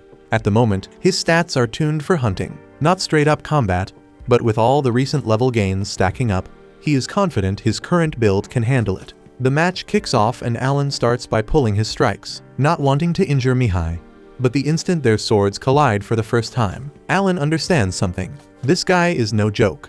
Mihai spent years training and studying at the Royal Academy, and that kind of experience shows the second steel meets steel. So even if Alan matches him in raw power, his technique is still beginner tier at best, meaning he never really had a shot. When the duel wraps up, everyone goes right back to praising Mihai's strength, though Cecile makes sure to commend Alan too since he managed to keep up for a decent stretch. Thomas asks Mihai how he became that strong, and Mihai explains that last summer he was assigned to clear a dungeon as a project, and that ordeal pushed him to a whole different level. Cecile realizes that must be why he could not visit last summer, and she feels a little guilty for not knowing. But Alan is too busy imagining how insane the Academy's training must be. Cecile then asks Mihai if he plans to stay longer, yet unfortunately he has to return to the Academy in a few days and will not be back until next summer. Out of nowhere, Alan asks Mihai to spar with him again the next time he returns, and Mihai agrees without hesitation. He gives Alan a firm handshake and asks him to look after Cecile until then, and Alan has no choice but to accept, though inside he is already calculating the fastest way to escape this dumb responsibility without disgracing his dad. Not long after, Viscount Carnal drops by to see Granvelle, and right away he starts throwing subtle insults about how this place is nothing more than some forgotten countryside dump. Granvelle brushes it off with a laugh, but the tension between them is obvious. These two genuinely can't stand each other. Alan personally brings Carnal his food, and Carnal lights up, convinced he is finally tasting the famous boar meat Gran has supposedly been hoarding. In reality, it is just horned rabbit that Alan hunted himself, and the funny part is that Carnal cannot even tell the difference. The Carnal and Granvelle families have been rivals for centuries. At the moment, the Carnal lands are thriving, while Granvelle's territory is struggling through a serious economic slump. The reason behind it all is White Dragon Mountain, and both territories sit on opposite sides of it. The mountain is rich with mithril, so each side established multiple mines to profit from it. The problem is that the dragon nesting at the summit is currently settled on Granvelle's side, which makes it impossible for them to operate their mines, so that single issue crushed their economy. It has not always been this way though, because the dragon is unpredictable and changes its nesting ground roughly every 100 years. Whenever it switches sides, the balance of power flips completely between the two territories. Eventually, Granvelle asks Carnal what the real reason for his visit is, since he clearly did not travel all this way just to exchange petty remarks. Carnal is so absorbed in his meal that he almost forgets to bring it up. Then he casually mentions that his eldest daughter recently completed her appraisal, and he wanted to personally deliver the news.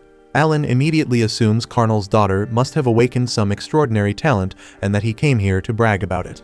Instead, Carnal announces that his daughter has no talent at all. That alone is strange, but what makes it even more confusing is how Carnal mockingly reminds Granvelle that 2 of his 3 children possess talents. Granvelle snaps back, pointing out that Carnal also has an older son with talent, which means both families still have heirs who must shoulder a noble's responsibilities someday.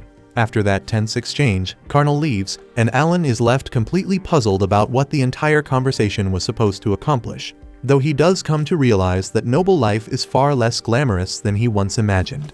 Later on, during one of his free days, Alan meets up with the party he previously assisted. He asks for their guidance because he is considering taking on a few C-rank monsters. He has already wiped out more than 10,000 goblins in the forest, and grinding D-rank creatures is no longer challenging. The group cautions him that C-rank monsters are on a completely different level and far more dangerous than what he is used to. Alan understands the risk, which is exactly why he wants to gather as much knowledge as possible from them before heading into his next serious hunt. A little while later, Alan is roaming through the woods when one of his birds notices a C-rank beast and immediately flies over to alert him. Alan heads out to check it out and discovers an orc dozing beneath a tree. It's the perfect chance to strike, so he unleashes a swarm of tigers and ambushes the orc without hesitation. The orc attempts to resist, but Alan has far too many summons for it to handle, and before long, it collapses.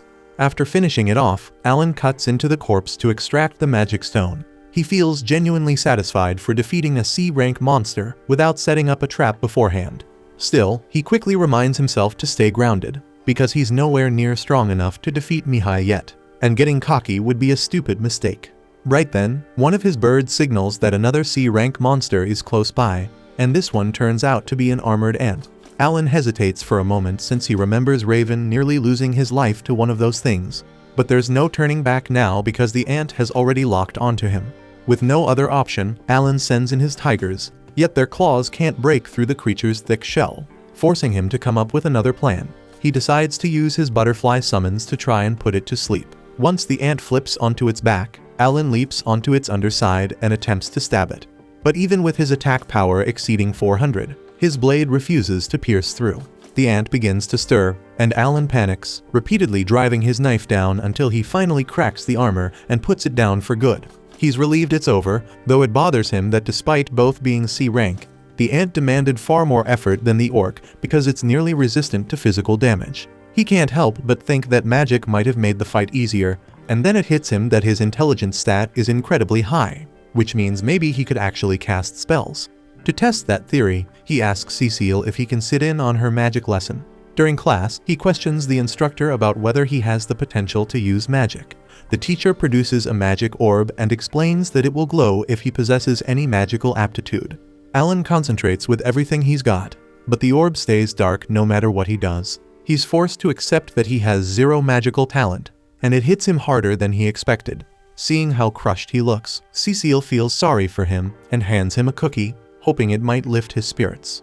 One evening, as the family is gathered around the table for dinner, Rickle suddenly storms into the dining hall, breathless, announcing that a murder gauche has been sighted nearby, and at the speed it's moving, it will reach the southern gate in under 2 hours. The news hits hard, and Granvelle immediately asks whether Xenoph can handle it. But Xenoph and his knights are currently out on a monster subjugation mission, and they won't return for at least 2 days, which means they have to face this crisis alone. Granvelle quickly instructs Rickle to head to the Adventurers Guild and issue an urgent quest, calling for anyone capable of defending the city to step forward. While that's being arranged, Alan steps up and volunteers to stall the murder gauche himself. It's a B-rank monster, and Alan understands that the local adventurers don't stand a chance against something like that, so protecting them falls on his shoulders. The problem is that he burned through all of his MP earlier that morning while grinding for experience, so he has to wait until he recovers enough mana to activate his summoning skill. The entire city is alerted about the approaching threat, and panic spreads as people scramble to escape. Amid the chaos, Alan overhears a desperate man begging an adventurer to rescue his wife and daughter, who are trapped inside their carriage, the very one the murder gauche is currently gnawing apart. Inside, the mother and child are paralyzed with fear, knowing it's only a matter of time before they're eaten. However, Alan refuses to stand by and watch, so he grabs one of his iron balls and hurls it straight at the creature's eye. The strike successfully pulls the monster's attention away from the helpless family. But now its focus locks onto Alan. Without hesitation, he bolts and begins leading the beast toward the mountains, determined to draw it as far from the city as possible. While sprinting, his MP finally replenishes, allowing him to reset his summon lineup and load up on butterflies, since they grant boosts to his speed and agility. He then summons a swarm and attempts to use their magic to lull the monster to sleep. However, the murder gauche shows resistance to sleep spells, and instead of collapsing, it grows enraged and swats the butterflies out of the air, leaving Alan with barely any viable tactics left. As night deepens, Alan is still fleeing from the relentless murder gauche, exhaustion starting to weigh heavily on him. Thankfully, he manages to duck beneath a cluster of trees and shake the monster off his trail. Once he's certain he's no longer being pursued, he drops beside a tree and exhales deeply, relieved to have survived. He has no clue why his debuff spells failed, and he knows he's nowhere near strong enough to defeat that damn creature without first weakening it. He even burned through several of his magic stones just to stay alive long enough to reach this point. Still, he succeeded in luring the monster far from the city, and for now, that means the townspeople should be safe. He decides to head back home and wait for Xenoph to return so he can handle the murder gauche. But right as he is about to leave, he feels a chilling gaze fixed on him. To his shock, the murder gauche has already tracked him down. He bolts immediately, yet the beast refuses to abandon its prey, forcing Alan to flee without rest, running through day and night just to survive. After 3 days, Alan finally manages to lose the monster and stagger back to the city. But after sprinting for days without pause, he is exhausted, starving, and barely conscious. The city guards spot him and instantly recognize Alan as the hero who drew the monster away from the city the day before, so they rush forward to catch him before he collapses. When Alan opens his eyes again, he finds himself back at the mansion, with Sebas and Cecile watching over him. Cecile is relieved beyond words that he is safe, though she cannot stop herself from scolding him for making her worry so much, which Alan had honestly expected. Sebas gently asks whether Alan remembers what happened, and Alan explains that the creature pursued him mercilessly for 3 straight days before he finally managed to shake it. Once he was certain it was no longer following him, he turned around and returned to the city. Sebas admires his courage and informs him that Granvelle shares the same sentiment. As soon as Alan regains his strength, Granvelle wishes to see him personally. Not long after, Alan meets with Granvelle and admits that he lacked the power to defeat the monster alone, so he chose instead to lure it away and lead it as far from the city as he possibly could. He apologizes for acting so recklessly, but Granvelle assures him there is nothing to regret. Facing a creature like the Murder Gauche without Xenof and his knights would have been impossible, and Alan's bold decision clearly prevented countless deaths. Because of this, Granvelle awards him 10 gold coins, and the family he saved that day adds another 10 gold coins in gratitude. Alan is thrilled, realizing that with such a reward he can finally afford a proper sword. And that is exactly what he does, because the next time he appears, he is wielding a mithril blade. With it, he can defeat an armored ant by himself, though even this weapon struggles to pierce the creature's thick abdominal plating. Still, it can slip through the openings in the armor, allowing Alan to carve into the ant's body and retrieve its magic stone. After finishing that task, Alan decides to conduct a small experiment with his summons. He calls 3 hawks to his side, orders 2 to land, and stores 1 inside his grimoire. He then places a piece of fruit inside a bag and tells the hawk before him to indicate the object hidden within. The first hawk correctly identifies the fruit, which Alan had anticipated, so he proceeds to the next phase of his test and summons the second hawk once more. He then throws the same question at the hawk, and it instantly recognizes the fruit, which makes Alan realize that summons of the same species can pass knowledge between each other. He calls the third hawk down and asks it to repeat the task, but this time it has no answer. So the information link must only function for hawks that are still stored inside the grimoire. A little while later, in early March, Cecile's brother shows up again, and he grants Alan the rematch he had been asking for. Alan has grown far stronger after grinding all those C-rank monsters, but he still finds it hard to match Mihai's sheer technique. The duel eventually concludes with Alan's defeat, and Xenof praises Mihai for his outstanding performance. Alan offers his congratulations too, but deep down he is burning with frustration because he cannot figure out what kind of brutal training Mihai has gone through at the academy to become this powerful. Once the duel wraps up, they all move to the dining hall for lunch. There, Mihai finds out that Alan recently encountered a Murder Gauche. Alan says it is a bit generous to even call it a fight since all he really did was bolt. Even so, Mihai is impressed that Alan survived the ordeal because not even he believes he could defeat a B-rank monster like that. At that moment, a knight suddenly storms into the dining hall, and Alan tenses up since the last time this happened it ended badly for him. But to everyone's shock, the knight brings good news. He reports to Granvelle that the white dragon on the mountain has started migrating toward Karnal's territory, meaning they can finally reopen their mithril mines. Granvelle is thrilled by the announcement because it signals the beginning of an economic surge for his lands, and he is so fired up that he wants to dispatch knights immediately to examine the mines. But Xenof advises him to pause for a moment, explaining that it would be wiser to confirm the exact location of the dragon's new nest before attempting to restore the mines. Granvelle accepts the advice and decides to follow Xenof's strategy. Then Mihai speaks up and asks whether this means he will need to wipe out all the monsters in the area between the city and the mines. If that is the case, he would not mind lending a hand since he still has spare time and could use something to keep himself occupied. Xenof refuses, saying the risk is too great. If the white dragon were to suddenly return during the operation, Mihai would be in grave danger. Mihai understands the reasoning and agrees to step aside. Alan, however, cannot say the same because he knows that once the knights clear out the monsters to secure the mine route, he will lose his prime XP hunting zone, so he intends to farm as much experience as he possibly can before that opportunity disappears. The moment he gets the opportunity, he ventures far into the woods, and since he just reached level 5 in his summoning skill, he is itching to try out the upgrades he unlocked. One of those is the brand new share ability, so he calls forth a hawk and decides to experiment with it. The instant he triggers the skill, Alan suddenly gains access to the hawk's eyesight and ends up staring at himself from an outside perspective. He's blown away by how incredible it feels and tells the hawk to soar upward because he wants a better look. As the bird follows his command, Alan is granted a premium aerial view of the landscape below. With a power like this, reconnaissance will be ridiculously simple for him, especially since the hawk's eagle eye skill can be layered on top to sharpen the vision even further. Watching how smoothly the vision link functions makes Alan wonder how many creatures he can connect to at once, so he decides to push things further. He summons 3 additional hawks and applies the share ability to each of them, allowing him to experience their perspectives alongside his own sight simultaneously. It feels insanely cool, almost like monitoring multiple camera feeds at the same time. But Alan is determined to find the ceiling. He brings out a tiger and activates the skill on it too. However, the moment he attempts to include another tiger, A fierce stab of pain slices through his skull, forcing him to shut the skill down before the pounding in his head tears him apart. Since juggling 6 perspectives at once causes him actual physical agony, Alan concludes that 5 must be the maximum he can safely handle, and he strongly suspects the cap is tied to his intelligence stat.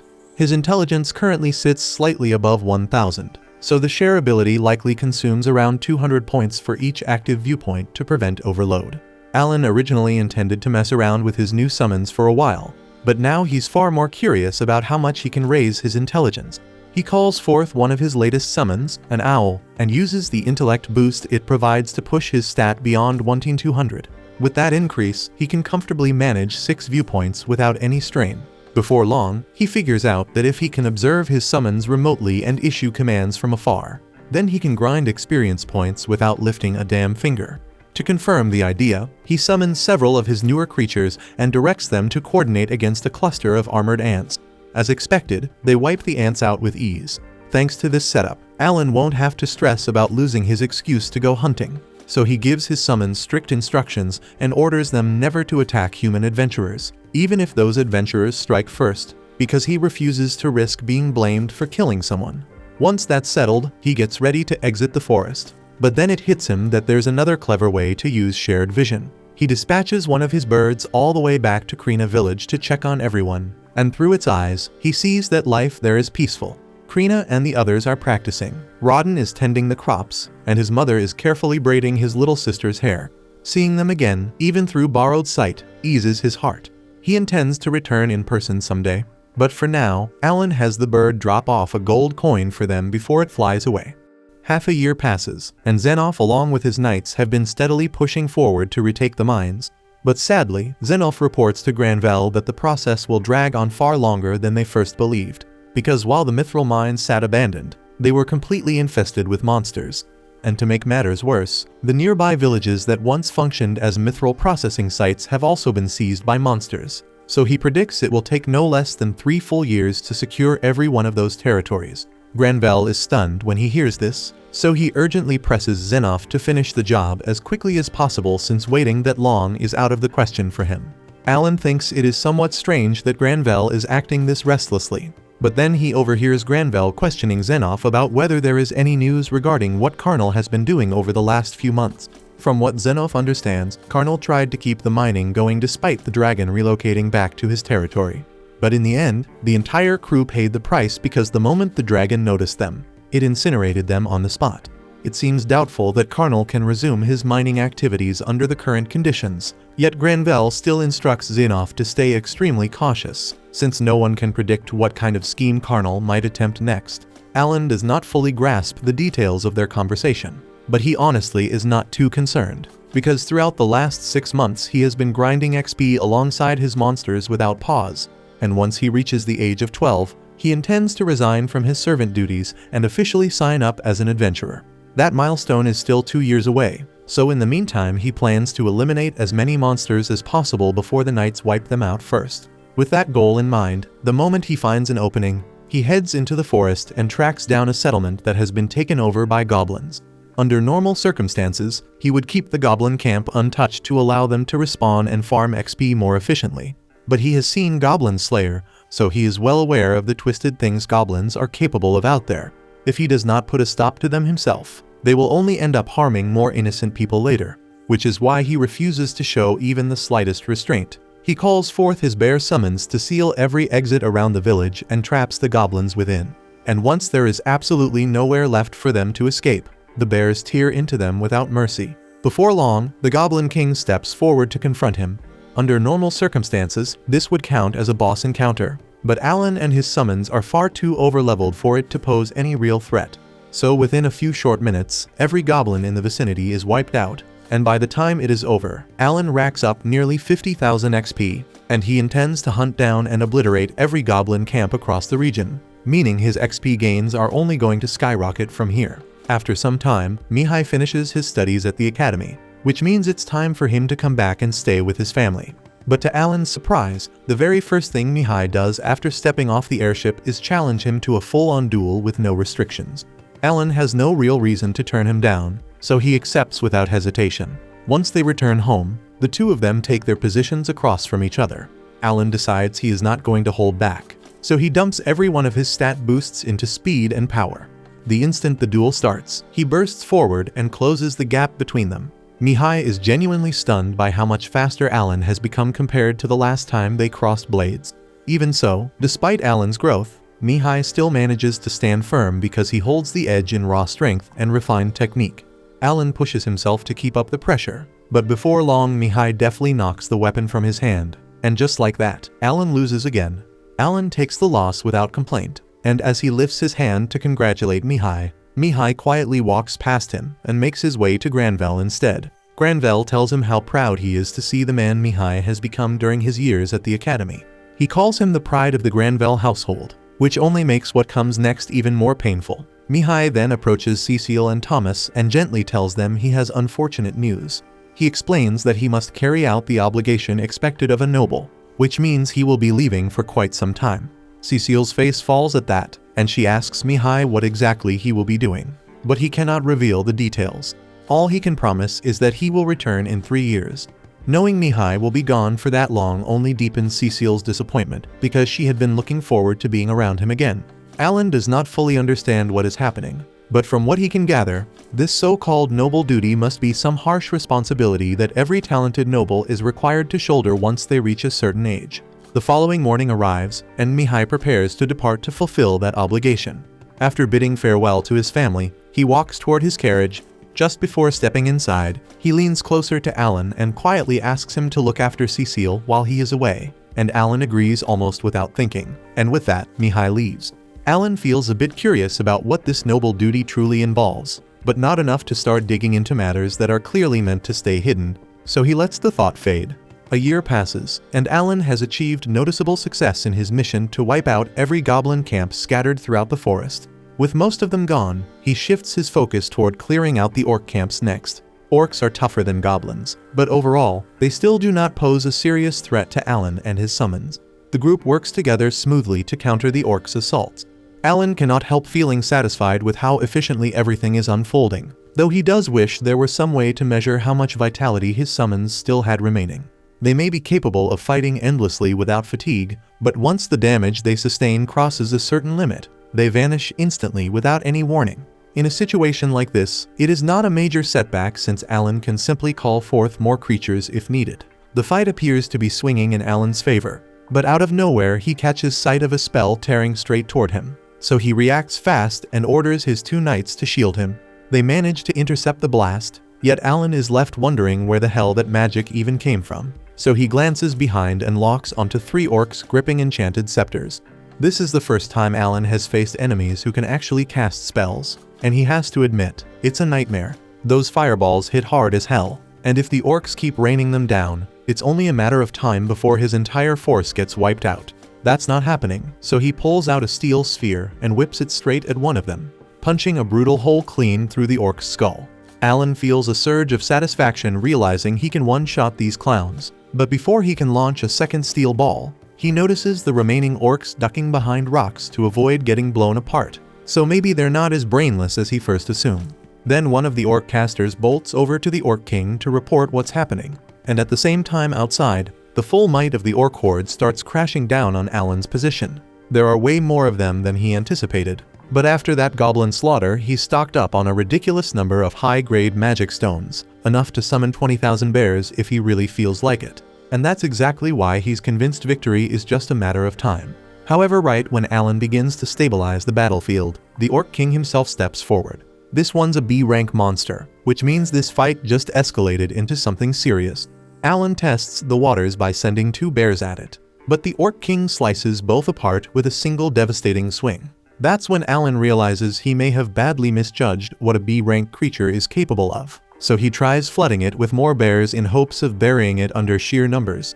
Unfortunately, every new summon gets shredded instantly before they can even land a hit. He can't keep burning resources like this forever, and on top of that, those damn mages are still in play. As if on cue, one of the casters fires another blazing projectile straight at him. He orders his knights to block again, and they absorb most of the impact, but the heat and force are too overwhelming, causing them to vanish and leaving Alan alone against the scorching blast. Another spell slams into him and sends him flying, ripping a huge chunk out of his HP. He chugs an HP potion to patch himself up and desperately searches for a solution. But no matter how he runs the numbers in his head, none of his summons stand a chance against the Orc King, so he's officially out of moves. Right when he's on the brink of throwing in the towel and even considers retreating, Xenoph suddenly materializes at his side. He says he heard the chaos from a distance and rushed over immediately to check it out. When he asks what the hell happened, Alan admits he was just trying to wipe out the Orc camp, and things spiraled way out of control. Alan quickly figures out he can't risk letting Xenoph catch sight of his summoned creatures, so he dismisses every single one of them on the spot.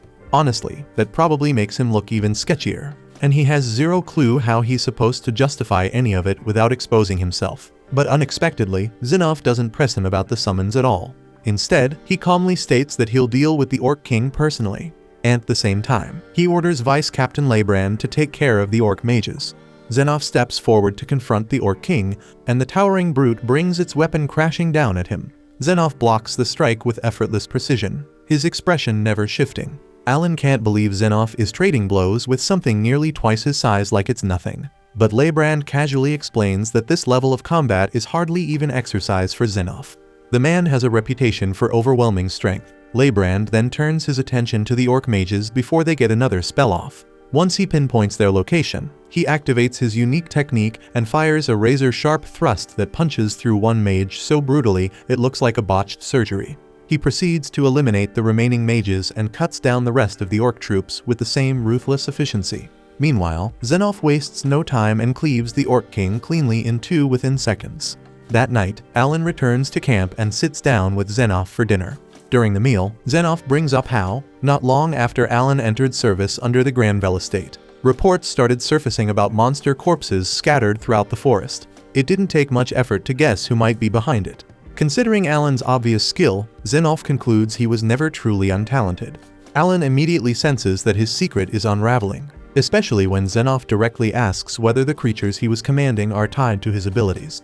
There's no point denying it now, yet Alan is reluctant to reveal too much. If he admits that the deity of creation personally granted him this power, there's no telling what kind of chaos that would spark.